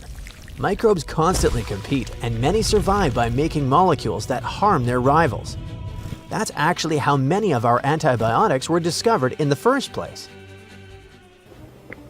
So this strain carries two important traits. It can tolerate some antibiotics, and it may produce its own antimicrobial compounds. That combination doesn't make it some unstoppable organism that can eliminate the human race. But it does mean it carries biological tools that had evolved long before humans started making medicine. Here's what makes bacteria like this potentially problematic. Not because it can sprint into your bloodstream and establish a new colony there. It's not built for human body heat. The real headache comes from how bacteria behave around each other. They actively trade genetic upgrades, not like football players trading jerseys. More like coaches exchanging playbooks and learning new tactics. Bacteria pass around tiny DNA rings called plasmids, which contain bonus survival instructions. Other times, germs simply pick up loose genetic code from their surroundings, like finding a dropped wallet. The bottom line? We don't want these antibiotic genes to somehow end up inside a modern bacterium that thrives in humans. Creating a supergerm takes a wildly unlucky chain of events. The ancient germ has to meet a modern one to hand over its DNA. Then the new host has to actually assimilate it. Most of the time, that process fails, but the planet getting warmer could change how often these accidental meetups happen. More mixing means more chances for those upgrades. And we don't have to guess how thaw can cause trouble, because we've already seen a real-world example. In 2016, a heat wave hit the Yamal Peninsula in Siberia, with reports of temperatures around 95 degrees Fahrenheit, which is basically beach weather for a place that's supposed to stay frozen. Soon after, an anthrax outbreak showed up in local reindeer, and there were human infections too. Anthrax is a disease caused by a bacterium called Bacillus anthracis. This bacterium has a survival trick. When conditions get tough, it can turn into a spore. It enters sleep mode and stays like that for decades. The heat helped thaw and disturbed ground that had kept those spores sealed off. And once grazing animals ran into them, the whole cycle started up again. But bacteria aren't the only microbes that cold can preserve. Viruses can make it through too. Scientists have actually pulled ancient giant viruses out of Siberian permafrost. They earned that name for a very literal reason. Normal viruses are so incredibly tiny that you need a highly advanced electron microscope just to see a blurry outline. Giant viruses are huge in comparison. They are physically larger than some bacteria. You could easily spot them using a basic high school microscope, and after 30,000 years inside a cube of ice, researchers successfully revived them. The viruses immediately invaded living cells and started making copies of themselves. To play it safe, the team used simple amoebas as test dummies instead of human cells. But if this can be done with a virus so old, could there be other viruses in permafrost? Maybe something that targets animals or even humans? The short answer is precisely that. Maybe. But hold on, there's no need for a bunker just yet. Viruses are biological specialists. They're extremely picky eaters. To infect a cell, a virus has to latch on to the outside like a key fitting into a lock. A virus designed to infect a woolly mammoth or a prehistoric amoeba probably has the wrong key for a human cell. Our biology is just different enough that the door stays locked. That said, we aren't totally in the clear. Scientists have found genetic traces of things we do know, like the 1918 Spanish flu and even smallpox, preserved in permafrost and frozen remains. But finding broken pieces of genetic code is very different from finding a fully functional virus that can boot up and start an infection. Most of the time, age and background radiation turn these things into harmless leftovers. The realistic threat is not an apocalyptic zombie plague. It's an ecosystem disruption. If massive amounts of ancient microbes flood the ocean, they might mess up the bottom of the food chain, knock out a specific plankton, and starving fish create a ripple effect that hits bigger animals. Melting ice is a slow-motion issue that plays out over centuries. Science and medicine are wide awake and watching. Humanity already has plenty of daily troubles, so prehistoric germs belong near the bottom of your world.